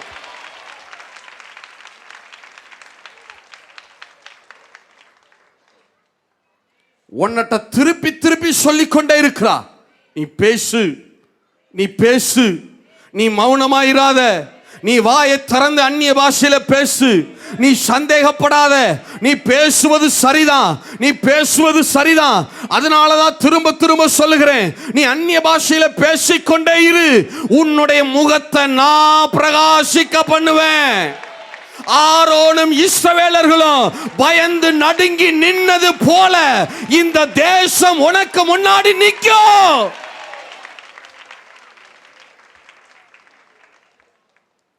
தேசத்தின் ஜனங்கள் உங்களுக்கு முன்னாடி நடுங்கி நிற்பார்கள். எப்ப தெரியுமா? ஆவியானவரோட நீங்க மணிக்கணக்காய் அந்நிய பாஷையிலே பேசுகிற போது. ஆவியானவரோட நீங்க பேசிக்கொண்டே இருங்க. உங்க முகம் ஆட்டோமேட்டிக்கா பிரகாசிக்க ஆரம்பிச்சிரும். ஆட்டோமேட்டிக்கா காரியங்கள் நடக்க ஆரம்பிச்சிரும். எத்தனை பேர் ஆமேன்னு சொல்ல முடியும்? எத்தனை பேர் ஆமேன்னு சொல்ல முடியும்? நல்லா கவனிங்க, நல்லா கவனிங்க. இந்த நாட்களில் நிறைய எழுப்புதலுக்காக ஜெபிக்கிறோம். அது அவசியம்தான், மாற்றம் இல்லை. நீங்கள் ஆனால் கொஞ்சம் உற்று கவனிச்சு பாருங்களேன். அப்போஸ்தலர் புஸ்தகம் 1 அதிகாரம் 8 வசனம். அப்போஸ்தலர் புஸ்தகம் 1 அதிகாரம் 8 வசனம். பரிசுத்த ஆவி உங்களிடத்தில் வரும்போது, பரிசுத்த ஆவியானவர் உங்களிடத்தில் வரும்போது நீங்கள் பலனடைந்து எருசலேமிலும் யூதேயா முழுவதிலும் சமாரியாவிலும் பூமியின் கடைசி பரியந்தமும் எனக்கு சாட்சிகளாய் இருப்பீர்கள் என்றார். எனக்கு என்னவாக இருப்பீர்கள்? சாட்சிகளாய் இருப்பீர்கள் என்றார். இங்க 3 பகுதிகள் சொல்லப்பட்டிருக்கு பாருங்க. அதை தமிழ்ல 4 போட்டாங்க. பரிசுத்தாவியானவர் உங்களிடத்தில் வரும்போது எருசலேமிலும், அடுத்து யூதேயா சமாரியா, 2 சேர்ந்தது. ஆங்கிலத்தை வச்சிங்கன்னா கரெக்டாக இருக்கும். ஜூடேயா அண்ட் சமாரியா 2 சேர்ந்தது.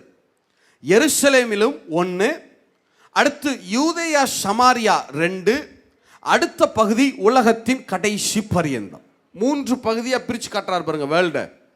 ஒன்று எருசலேமில், அடுத்தது யூதேயா சமாரியாவில் நீங்கள் சாட்சிகளாக இருப்பீர்கள், அடுத்தது உலகத்தின் கடைசி பரியந்தம் சாட்சிகளாக இருப்பீர்கள். திருப்பி சொல்லுங்க, 3 ஏரியாவையும் சொல்லுங்க. எங்கெங்க? 1 எருசலேம், அடுத்தது யூதேயா சமாரியா, அடுத்தது உலகத்தின் பூமியின் கடைசி பரியந்தம். இப்ப நல்லா கவனிங்க. இது 1ஆம் அதிகாரத்தில் சொல்றாரா? 1ஆம் அதிகாரத்தில் சொல்றாரா? அப்போஸ்தலர்ல அப்போஸ்தலர் 2வது அதிகாரத்திலிருந்து 7வது அதிகாரம் வரைக்கும், ஆக்ட் சாப்டர் 2ல இருந்து சாப்டர் 7 வரைக்கும், அப்போஸ்தலர் 2ல இருந்து 7 வரைக்கும் எருசலேமின் எழுப்புதல் பேசப்பட்டிருக்கிறது. எருசலேம்ல எப்படி எழுப்புதல் வந்துச்சுன்னு பேசப்படுது. அப்போஸ்தலர் 2ல இருந்து 7 வரைக்கும் எருசலேமின் எழுப்புதல். சரி, அடுத்து அப்போஸ்தலர் 8ல இருந்து 12 வரைக்கும் யூதேயா சமாரியாவின் எழுப்புதல் பேசப்படுகிறது. அப்போஸ்தலர் 2ல இருந்து 7 வரைக்கும் எருசலேமின் எழுப்புதல் பேசப்படுகிறது. அடுத்து அப்போஸ்தலர் 8ல இருந்து 12 வரைக்கும் யூதேயா சமாரியாவிலே நடந்த எழுப்புதல் பேசப்படுகிறது. சரியா? அடுத்து அப்போஸ்தலர் 13ல இருந்து 28 வரைக்கும், கடைசி அதிகாரம் வரைக்கும், அப்போஸ்தலர் 13ஆம் அதிகாரத்திலிருந்து அப்போஸ்தலர் 28வது அதிகாரம் வரைக்கும் உலகத்தின் கடைசி பரியந்தம், பூமியின் கடைசி பரியந்தம் எப்படி எழுப்புதல் உண்டாயிற்று என்று பேசப்படுகிறது. திருப்பி சொல்லட்டுமா? ஒரே ஒரு தடவை ரிப்பிட்டேஷன் கொடுக்கணுமா? நீங்கள் சொல்லிடுவீங்களா? வேகமாக சொல்லுங்க பார்க்கலாம். எந்தெந்த அதிகாரத்திலிருந்து? அப்போஸ்தலர் 2ல இருந்து 7 வரைக்கும் எந்த பட்டணத்தினுடைய எழுப்புதல்? எருசலேமின் எழுப்புதல். அது ஒரு பட்டணம். அடுத்து அப்போஸ்தலர் 8ல இருந்து எது வரைக்கும்? அப்போஸ்தலர் 12 வரைக்கும் எந்த பகுதியினுடைய எழுப்புதல்? யூதேயா சமாரியா. அடுத்து அப்போஸ்தலர் 13ல இருந்து அப்போஸ்தலர் 28 வரைக்கும் எந்த பகுதியினுடைய எழுப்புதல்? பூமியின் கடைசி பரியந்தம் எழுப்புதல். இப்ப கவனிங்க. அப்போஸ்தலர் 2ல இருந்து 7 வரைக்கும் எருசலேமின் எழுப்புதல் தானே. இந்த எருசலேமின் எழுப்புதலுக்கு பேதுரு பயன்படுத்தப்பட்டார். எருசலேம் பட்டணத்தின் எழுப்புதலுக்கு பேதுரு பயன்படுத்தப்பட்டார். அடுத்தது அப்போஸ்தலர் 8ல இருந்து 12 வரைக்கும் யூதேயா சமாரியாவின் எழுப்புதலுக்கு பிலிப்பு பயன்படுத்தப்பட்டார். பிலிப்பு பயன்படுத்தப்பட்டார். எருசலேமின் எழுப்புதலுக்கு பேதுரு, யூதேயா சமாரியாவின் எழுப்புதலுக்கு யாரு? பிலிப்பு. அடுத்து அப்போஸ்தலர் 13ல இருந்து கடைசி அதிகாரம் வரைக்கும் பூமியின் கடைசி பரியந்த எழுப்புதலுக்கு பவுல் அப்போஸ்தலன் பயன்படுத்தப்பட்டார். பவுல் அப்போஸ்தலன் பயன்படுத்தப்பட்டார். இது அப்போஸ்தலர் புஸ்தகமே. ஒரே ஒரு தடவை சொல்லிடலாமா? வேகமாக சொல்லுவீங்களா? நேரம் இல்லை. எங்க சொல்லுங்க பார்க்கலாம். முதல்ல 2வது அதிகாரத்திலிருந்து 7வது அதிகாரம் வரைக்கும் எந்த பட்டணத்தினுடைய எழுப்புதல்? அதுக்கு யாரை கர்த்தர் பயன்படுத்தினா? பேதுருவை. 8வது அதிகாரத்திலிருந்து 12வது அதிகாரம் வரைக்கும் எதனுடைய எழுப்புதல்? யூதேயா சமாரியா. யாரை பயன்படுத்தினா? பிலிப்புவை பயன்படுத்தினார். அடுத்து 13லிருந்து 28 வரைக்கும் என்ன எழுப்புதல்? பூமியின் கடைசி வரைக்கும் யாரை பயன்படுத்தினா? இதில் ஆச்சரியம் என்ன தெரியுமா? எருசலேமின் எழுப்புதலுக்கு பேதுரு, யூதேயா சமாரியாவின் எழுப்புதலுக்கு பிலிப்பு, பூமியின் கடைசி பரியந்தம் பவுல். ஆனா என்ன ஆச்சரியம்னா, பயன்படுத்தப்பட்டவர்கள் வேறு வேறு நபர்களாக இருக்கலாம், ஆனால் பயன்படுத்தினவர் ஒருவரே, அவர் பரிசுத்த ஆவியானவர். நீங்க எல்லா பகுதியிலுமே வாட்சி பாருங்க. இந்த 3 பகுதியின் துவக்கத்தையுமே வாட்சி பாருங்க. ஆவியானவர் அங்க இருப்பார். அப்போஸ்தலர் 2வது அதிகாரத்தில் பேதுருவை பயன்படுத்த ஆரம்பிக்கிறார் பாருங்க. அங்க ஆவியானவர் மேல் வீட்டறையிலே ஊற்றப்பட்டார் இல்ல. அடுத்து பிலிப்புவை பயன்படுத்தினார் பாருங்க. பிலிப்பை குறித்து வேதம் சொல்லுகிறது, அவன் 6:5 நினைக்கிறேன், அப்போஸ்தலர் 6:5 வேதம் சொல்லுகிறது, அவன் பரிசுத்த விசுவாசத்தினாலும் பரிசுத்த ஆவியினாலும் நிறைந்தவனாய் இருந்தான். பிலிப்பு அந்த காந்தாகே மந்திரியினிடத்தில் பேசி கொண்டிருக்கான் பாருங்க. அவனை யாரு எடுத்துக்கொண்டு போனதான்? பரிசுத்த ஆவியானவர் எடுத்துக்கொண்டு போனா இல்ல. பவுல் 13வது அதிகாரத்தில் 3வது வசனமா 4வது வசனமா? 2வது வசனம். பவுலையும் பர்னபாவையும் நான் அழைத்த ஊழியத்திற்கு பிரித்து விடுங்கள் என்று சொல்லி பரிசுத்த ஆவியானவர் திருவுளம் பற்றினார். அப்ப பவுலை பயன்படுத்தினது யாருதான்? உண்மை என்ன தெரியுமா பிரதர்? இந்த புதிய ஏற்பாட்டு நாட்கள்ல பயன்படுத்தப்படுகிறவர்கள் யாராக வேண்டுமானால் இருக்கலாம். அது படிக்காத பேதுருவாகவும் இருக்கலாம், படித்த பவுல் அப்போஸ்தலனாகவும் இருக்கலாம், இல்ல சமயக்காரன் பிலிப்புவா கூட இருக்கலாம். ஆனா உண்மை என்ன தெரியுமா? ஆவியானவரால யாரை வேணும்னா பயன்படுத்த முடியும், யாரை வேண்டுமானாலும் பிரகாசிக்க பண்ண முடியும். உங்க பலத்தினால அல்ல, பராக்கிரமத்தினால அல்ல, ஆவியானவராலேயே ஆகும். எத்தனை பேர் ஆமேன்னு சொல்ல முடியும்? எத்தனை பேர் ஆமேன்னு சொல்ல முடியும்? நான் சொல்லட்டுமா பிரதர்? ஆவியானவர் ஏக்கத்தோட உங்க முன்னாடி நிற்கிறார். என்னட்ட பேசு, நீ அந்நிய பாஷையில் என்னட்ட பேசு, நீ உன் வாயை விரிவாய் திறந்து பேசு, நான் எல்லாவற்றையும் நன்மையினால நிரப்ப ஆரம்பிப்பேன், எல்லாவற்றையும் நன்மையினால நிரப்ப ஆரம்பிப்பேன். எத்தனை பேர் ஆமேன்னு சொல்ல முடியும்? எத்தனை பேர் ஆமேன்னு சொல்ல முடியும்? இந்த வார்த்தையை ஆவியானவர் யாருக்கு சொல்றார் தெரியுமா? எனக்கு ஆசீர்வாதம் வேணும்னு வந்த உங்களுக்கு சொல்லல, உங்களை அநேகருக்கு ஆசீர்வாதமாய் மாற்றுவதற்காக அவர் பேசிக் கொண்டிருக்கிறார் இல்ல. பேசிக்கொண்டே இருங்க, அதுக்கு பிராக்டிஸ் பண்ணுங்க. கொஞ்ச நேரம் பேசிட்டு விட்டுறேன் பிரதர், கலங்காதீங்க, திரும்ப பேசுங்க, திரும்ப பேசுங்க, திரும்ப பேசிட்டே இருங்க. யோசிச்சு பாருங்களேன், ஆச்சரியம் பாருங்களேன். பாபேல் சம்பவத்தில் அது வரைக்கும் உலகம் எங்குவதும் ஒரே பாஷை இருக்கிறது. பாபேல் சம்பவத்தில் ஒரே நாளில் அந்த பாஷையை உடைச்சு 70 பாஷைகளாக அன்றைக்கு மாற்றினார். சொல்லுங்க, எத்தனை பாஷைகளா? அந்த 70 பாஷைக்காரர்களுடைய பேரும் அந்த 10வது அதிகாரத்தில் லிஸ்ட் இருக்கு. என்னென்ன பாஷைகளாக மாற்றப்பட்டது அப்படின்னு லிஸ்ட் இருக்கு. அவனவன் தன் தன் பாஷையின்படியே அவனுடைய தேசங்கள் பிரிந்து போயிற்று அப்படின்னு லிஸ்ட் இருக்கு. 70 பாஷை. எல்லாம் யோசிச்சு பாருங்க. ஒரே ஒரு பாஷையை பேசிட்டு இருக்க ஆட்களை அன்றைக்கே அந்த பாஷைகளை குழப்பி எத்தனை பாஷைகளை அவங்கள பேச வைக்கிறாரு? நான் கேட்குறேன், ஒரே நாளில் ஒரு பாஷையை உடைச்சு 70 பாஷையை பேச வைக்க அவரால் முடியும்னா, இந்த உலகத்தில் இருக்கிற ஏதோ ஒரு அந்நிய பாஷையை உங்களையும் பேச வைக்க அவரால் முடியும். எத்தனை பேர் ஆமேன்னு சொல்றீங்க? பேசுங்க சிஸ்டர், பேசுங்க சிஸ்டர், மணிக்கணக்கா பேசு, மணிக்கணக்கா பேசு. நான் திருப்பியும் சொல்றேன், காலையிலையும் பிரகாசிக்கிறதா, ஒன்று வார்த்தை வரணும் வாயை திறந்தா, இல்லைன்னா என்ன வரணும்? அந்நிய பாஷா இல்லை. சரி, கடைசியாக முடிப்போம். திருப்பி வாசிங்க, அது 3:8 வாசிங்க. பகலில் குளிர்ச்சியான வேளையிலே தோட்டத்தில் உலாவுகிற தேவனாகிய கர்த்தருடைய சத்தத்தை அவர்கள் கேட்டார்கள். அப்பொழுது ஆதாமும் அவன் மனைவியும் தேவனாகிய கர்த்தருடைய சந்நிதிக்கு விலகி தோட்டத்தின் விருட்சங்களுக்குள்ளே ஒளிந்து கொண்டார். யாருடைய சந்நிதிக்கு விலகுறாங்க? தேவனாகிய கர்த்தருடைய சந்நிதிக்குன்னா என்ன அர்த்தம்? சந்நிதினா என்ன அர்த்தம்? யாரை குறிக்குதுன்னு அர்த்தம்? அது பரிசுத்த. இப்ப சொல்லுங்க, ஆதாமும் ஏவாளும் யாரை தரிசிக்காம ஓடுறாங்க? பரிசுத்த. இது அப்படியே இருக்கட்டும். அப்படி வெளிப்படுத்தின விசேஷத்துக்கு வாங்க.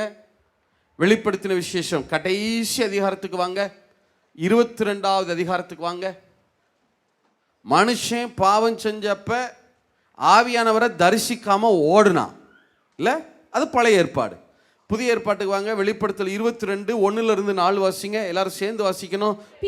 பின்பு பளிங்கை போல் தெளிவான ஜீவ தண்ணீருள்ள சுத்தமான நதி தேவனும் ஆட்டுக்குட்டியானவரும் இருக்கிற சிங்காசனத்திலிருந்து புறப்பட்டு வருகிறதை எனக்கு காண்பித்தார். நகரத்தின் வீதியின் மத்தியிலும், சேர்ந்து வாசிங்க, நகரத்து வீதியின் மத்தியிலும் நதியின் இரு கரையிலும் 12 விதமான கனிகளை தரும் ஜீவ விருட்சம் இருந்தது. அது மாதந்தோறும் தன் கனியை கொடுக்கும். அந்த விருட்சத்தின் இலைகள் ஜனங்கள் ஆரோக்கியம் அடைகிறதற்கு ஏதுவானவைகள். இனி ஒரு சாபமும் இராது. தேவனும் ஆட்டுக்குட்டியானவரும் இருக்கிற சிங்காசனம் அதில் இருக்கும். அப்ப ஆவியானவர் எங்க? தேவனும் ஆட்டுக்குட்டியானவரும் இருக்கிற சிங்காசனம் அதில் இருக்குன்னு இருக்கே. அப்ப ஆவியானவர் எங்க? தொடர்ந்து வாசிங்க. அவருடைய ஊழியக்காரர் அவரை சேவித்து அவருடைய சமூகத்தை தரிசிப்பார்கள். அப்ப என்ன அர்த்தம்? சமூகம்னா என்ன அர்த்தம்? யாரை தரிசிப்பாங்கன்னு அர்த்தம். சத்தமா யாரை தரிசிப்பாங்க? சத்தம் பத்தாது. யாரை தரிசிப்பாங்க? ஆவியானவரை தரிசித்தார்கள். பழைய ஏற்பாட்டில் ஆதாமும் ஏவாளும் பாவம் செஞ்சுட்டு ஆவியானவரை தரிசிக்காம ஓடுனாங்க. ஆனா புதிய ஏற்பாட்டில் எந்த மனுக்குலம் ஆவியானவரை தரிசிக்காம ஓடிச்சோ அதே மனுக்குலத்தை ஆவியானவரை தரிசிக்கும்படி பண்ணினான். எத்தனை பேர் ஆமேன் சொல்ல முடியும்? அவருடைய ஊழியக்காரர் யாரை தரிசிப்பார்கள்? சத்தமா யாரை தரிசிப்பார்கள்? பிதாவையா, குமாரனையா, பரிசுத்த ஆவியானவரையா? அப்ப இதையே அப்படியே நான் ரிவர்ஸ்ல சொல்லட்டா? பரிசுத்த ஆவியானவரோட பேசி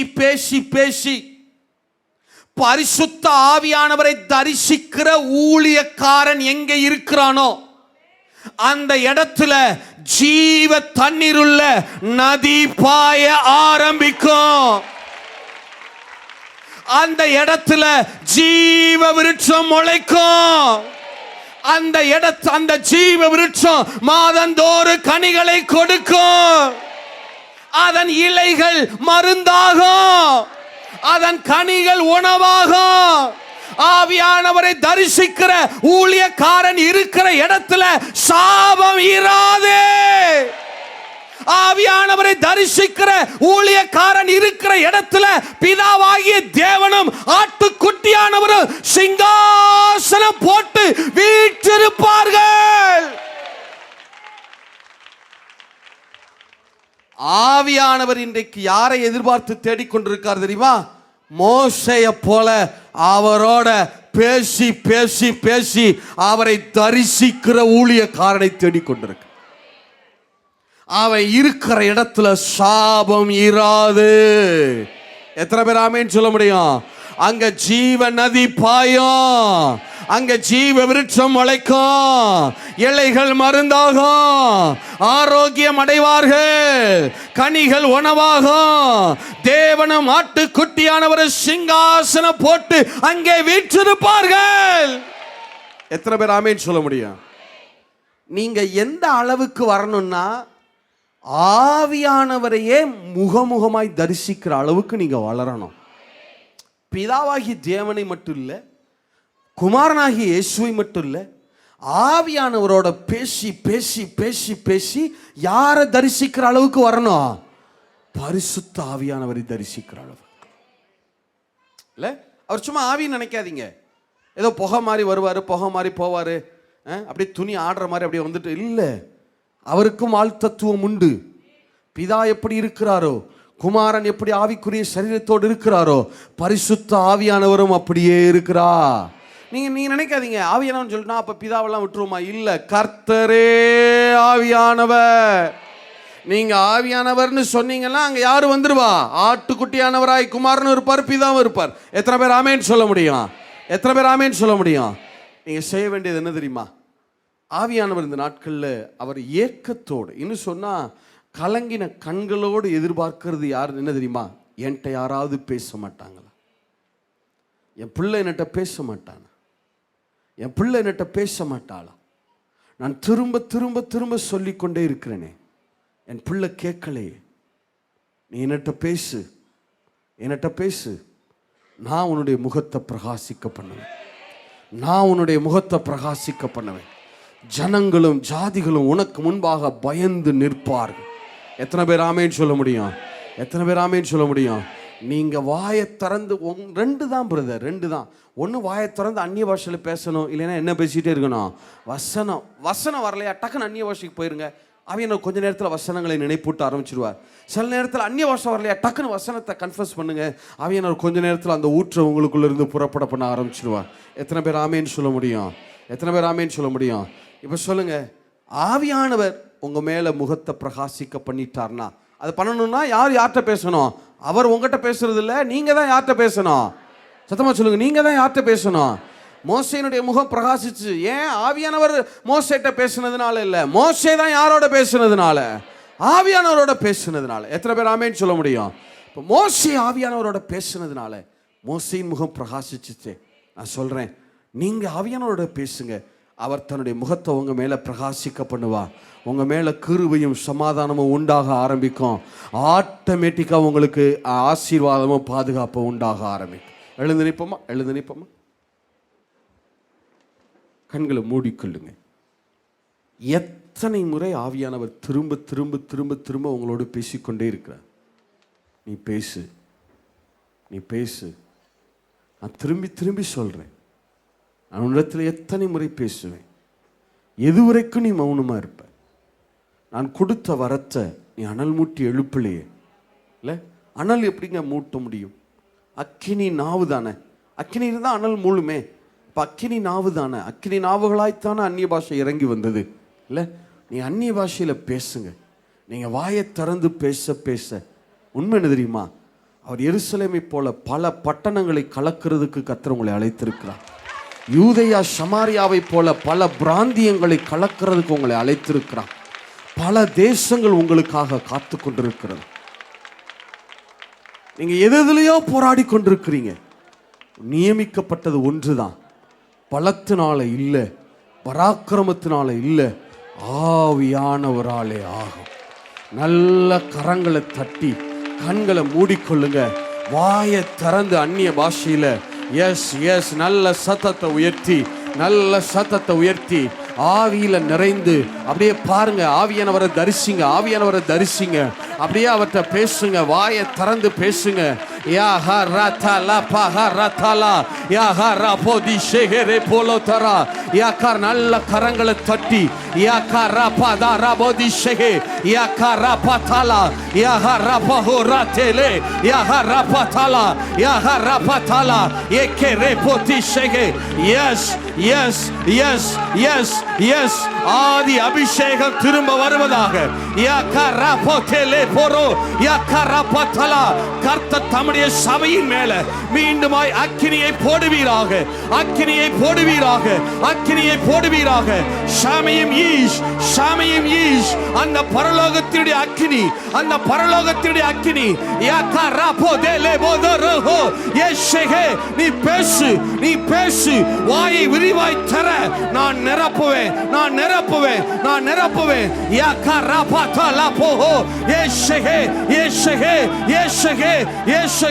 உங்க பிள்ளைங்களை தொட்டு அனுப்பிடுங்க ஆண்டவரே, உங்க பிள்ளைங்களை நிரப்பி அனுப்பிடுங்கப்பா.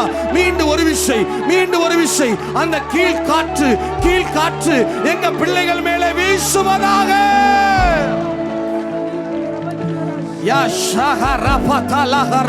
S yes yes yes yes பேசுங்க, பேசுங்க, பேசுங்க. சத்தத்தை உயர்த்தி, சத்தத்தை உயர்த்தி. சந்தேகப்படாதீங்க, நான் பேசுறது சரியான சந்தேகப்படாத. ஓ மனதில் தோன்றுகிற அந்த வார்த்தை சரிதான், ஆவியானவர் தான் போடுகிறார். இத்தனை நாள் தோன்றாத அந்த வார்த்தை, அந்த சிலபல் இப்போ மைண்ட்ல வருது பாரு. எஸ் பேசு, பேசு, பேசு. யா ஹரே பேலே தேரே ஏஷகே ஓ கரத்தலோ யா பஹரத்தலா. Yes Ya karapaharetele ya şehre ya şehre ya şehre ya şehre. நீ மங்கி எரிகிற விளக்கு அல்ல, நீ மங்கி எரிகிறவன் அல்ல, நீ மங்கி எரிகிறவன் அல்ல. உன்னைய ஜாதிகளுக்கு, ஜாதிகளுக்கு விளக்காக அழைத்திருக்கிறேன். Ya shahara patala ehere potere o shehere o shehere o shehere ya karapati sheha ya kalapara. பேசுங்க, பேசுங்க, பேசுங்க. நீங்க பேச பேச உங்களை அவர் பிரகாசிக்க பண்ணுகிறவர். ya shehere potele ya kara ya kara ya kara. உன் மேல நான் என்ன தரிசனம் வச்சேன், எனக்கு என்ன அழைப்புன்னு நீ கேட்டு வந்தில்ல. நான் உனக்கு சொல்லிட்டேன், நான் உனக்கு சொல்லிட்டேன். என் தாசனை வச்சு நான் உனக்கு சொல்லிட்டேன். உன் அழைப்பு பட்டணங்களை கலக்குகிற அழைப்பு, உன் அழைப்பு பிராந்தியங்களை கலக்குகிற அழைப்பு, உன் அழைப்பு தேசங்களை கலக்குகிற அழைப்பு. யா கராபதியே ஏஷெகரே ஏஷெகரே ஏஷெகரே யா கராபதலா. ஓ பிரச்சனையை தூக்கி ஓரத்துல வை, நான் பாத்துக்கிறேன், நான் பாத்துக்கிறேன். அப்பா நான் இருக்கிறேன், அப்பா நான் இருக்கிறேன். உன்னைய கைவிட போறது இல்ல, நான் பார்த்து கொள்ளுவேன். ஷஹரா பஹரா தெலே யா ஷெஹரே யா ஷெஹரே யா ஷெஹரே யா கராபதலா யா கராபதலா. இனிமே உன் காலடிகள் சறுக்குவது இல்ல, உன் காலடிகள் சறுக்குவது இல்ல. நீ சறுக்க மாட்ட, நீ சறுக்க மாட்ட. நான் உன் கரத்தை பிடிச்சு நடத்துவேன். யா கஹரே பெதரே ஓ ஷெஹரே ஓ கரத்தல போஹரோ யா கலா பரதலா. Yes yes yes yes yes yes yes yes yes ஷஹரபா ஏகெரேபோ யா யா யா கரபோதலோ ஏச்சரோபோகலோ. எஸ் நீ இருக்கிற இடத்துல இனி சாபம் இராது, இனி சாபம் இராது, இனி சாபம் இராது. ஜீவ விருட்சம் முளைக்கும், ஜீவ தண்ணீர் ஓடும், ஜீவ தண்ணீர் பாயும். இலைகள் மருந்தாகும், கனிகள் உணவாகும். Yes yes yes yes. நீ நிக்கிற இடத்துல, நீ இருக்கிற சபையில, நீ இருக்கிற பட்டணத்துல தேவன் வீற்றிருப்பா, ஆட்டுக்குட்டியானவர் வீற்றிருப்பா. பரிசுத்த ஆவியானவரை ஜனங்கள் காண்பார்கள். ஷஹரபதலே ஓ கோரேனி மோத்தலோ. Yes yes yes. நீ என்ன செய்யணும்னு உனக்கு சொல்லப்பட்டு விட்டது, நீ என்ன செய்யணும்னு சொல்லப்பட்டு விட்டது. நீ தைரியமா போ, நீ தைரியமா போ. உன் பலத்தால நடக்காதது ஆவியானவராலே நடக்கும். உன் பராக்கிரமத்தாலே நடக்காதது ஆவியானவராலே நடக்கும்.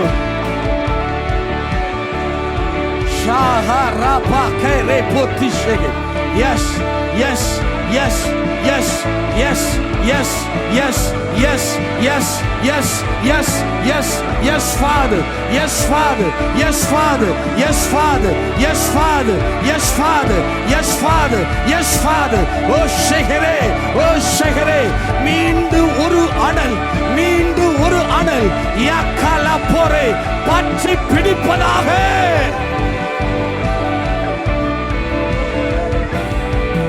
Yes. Yakarapatalaha. Yes, Father. Yakarapatalaha. Yes. Yes. Yes.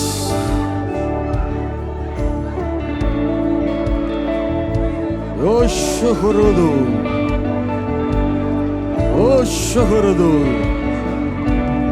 வனாந்தரத்தில் மோசேக்கு முன்னாடி நடந்து போனா ஓ முன்னாடியும் நடந்து போவேன், ஓ முன்னாடி நான் நடந்து போவேன். நீ போகிற எவ்விடத்திலும் நானும் நடந்து வருவேன்.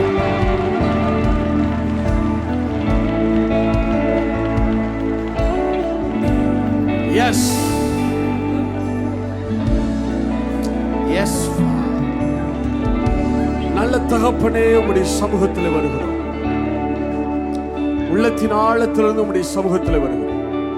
மனதார பிள்ளைகளை நான் பிளஸ் பண்றேன் ஆண்டவரே. பரிசுத்த ஆவியானவர் இப்ப எங்க பக்கத்துல நிக்கிறீங்க, இந்த ஸ்டேஜ்ல நிக்கிறீங்க, இந்த சபை நடுவில் நிற்கிறீங்க. எங்களுடைய விண்ணப்பங்களை நீங்க கேட்கிறீங்க. அந்த விசுவாசத்தோட நாங்க வருகிறோம் ஆண்டவரே. உள்ளத்தின் ஆழத்திலிருந்து பிள்ளைகளை நாங்க மனதார பிளஸ் பண்றோம் ஆண்டவரே. இப்போது இருக்கிறதை பார்க்கிறோம், இவர்கள் 1000 மடங்கு செழிப்பார்களாக.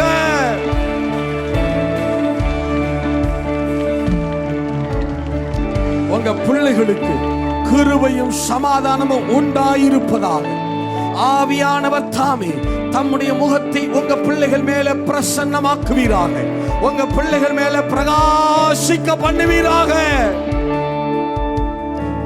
இங்க நிக்கிற ஒவ்வொருத்தருக்கும் ஆவியானவரோட ஒரு நெருங்கின உறவு, ஆவியானவரோட ஒரு இன்டிமேசி, ஆவியானவரோட ஒரு நெருங்கின ஃபெல்லோஷிப், ஆவியானவரோட ஒரு நெருங்கிய ஐக்கியம் உங்க பிள்ளைகளுக்கு இந்த நாள் துவக்கி உண்டாயிருப்பதாக. இதற்கு விரோதமான எல்லா காரியங்களும் வாய்க்காதே போகட்டும், வாய்க்காதே போகட்டும். அந்த ரிலேஷன்ஷிப்பை கெடுக்கிற மனிதர்கள் இனி எல்லைகள்ல வராதிருப்பார்களாக. அந்த காரியங்கள் வராதிருப்பதாக. இவர்கள் நேரத்தை திருடுகிற சாத்தான் இனி எல்லைகள்ல வராதிருப்பானாக. எஸ், அப்படி சொல்லி நாங்க பிள்ளைகளை பிளஸ் பண்றோம். இஸ்ரவேலர்களை 42 ஆண்டு காலம் அளவு வனாந்தரத்துல நடத்தின கர்த்தர் எங்க பிள்ளைகளை நீங்க நடத்துவீங்க ஆண்டவரே. குறைவில்லாம நடத்துவீங்க ஆண்டவரே. மேக ஸ்தம்பமாய் நடத்துவீங்க, அக்கினி ஸ்தம்பமாய் நடத்துவீங்க. ஒரு குறைவு இனி இராது, ஒரு சாபமும் இனி இராது. அப்படி சொல்லி உங்க பிள்ளைகளை நாங்க மனதார பிளஸ் பண்றோம். இவங்க காத்திருப்பெல்லாம் இந்த நாளோடு முடிந்தது ஐயா. இவர்கள் வெயிட்டிங் சீசன் எல்லாம் முடிந்தது. நாங்க டிக்ளேர் பண்றோம், இங்க இருக்கிற ஒவ்வொரு விசுவாசியும் அநேக பட்டணங்களுக்கு ஆசீர்வாதமாயிருப்பார்கள், அநேக பிராந்தியங்களுக்கு ஆசீர்வாதமாயிருப்பார்கள், அநேகம் தேசங்களுக்கு ஆசீர்வாதமாயிருப்பார்கள். எஸ், அப்படி சொல்லி உங்க பிள்ளைகளை மனதார பிளஸ் பண்றாங்க. வீட்டுல தானியமும் திராட்சரசமும் குறைவில்லாது இருப்பதாக இனி வருகிற காலங்கள்ல இவர்களுடைய நீதியான விருப்பங்கள் எல்லாம் ஒவ்வொன்றாய் நிறைவேற்றப்படும். I declare in the name of Jesus Christ. Yes, அப்படி சொல்லி பிள்ளைகளை மனதார bless பண்ணும். இந்த எல்லா எங்களுடைய ஜெபங்களுக்கும் வார்த்தைகளுக்கும் ஆவியானவர் இப்ப எங்க மத்தியில நின்று சிரித்த முகத்தோட உங்க பிள்ளைகளுக்கு நேராக உடைய 2 கரங்களையும் விரித்தவராய் ஆவியானவர் எங்க மத்தியில நின்று எங்க ஜெபத்துக்கு உங்க வாயை திறந்து ஆமென் என்று சொன்னதற்காக, அப்படியே ஆகட்டும் என்று சொன்னதற்காக உள்ளத்தின் ஆழத்திலிருந்து நன்றி செலுத்தும். எல்லாவற்றையும் இப்ப இயேசுவின் நாமத்தில் ஜெபிக்கிறோம் நல்ல பிதாவே.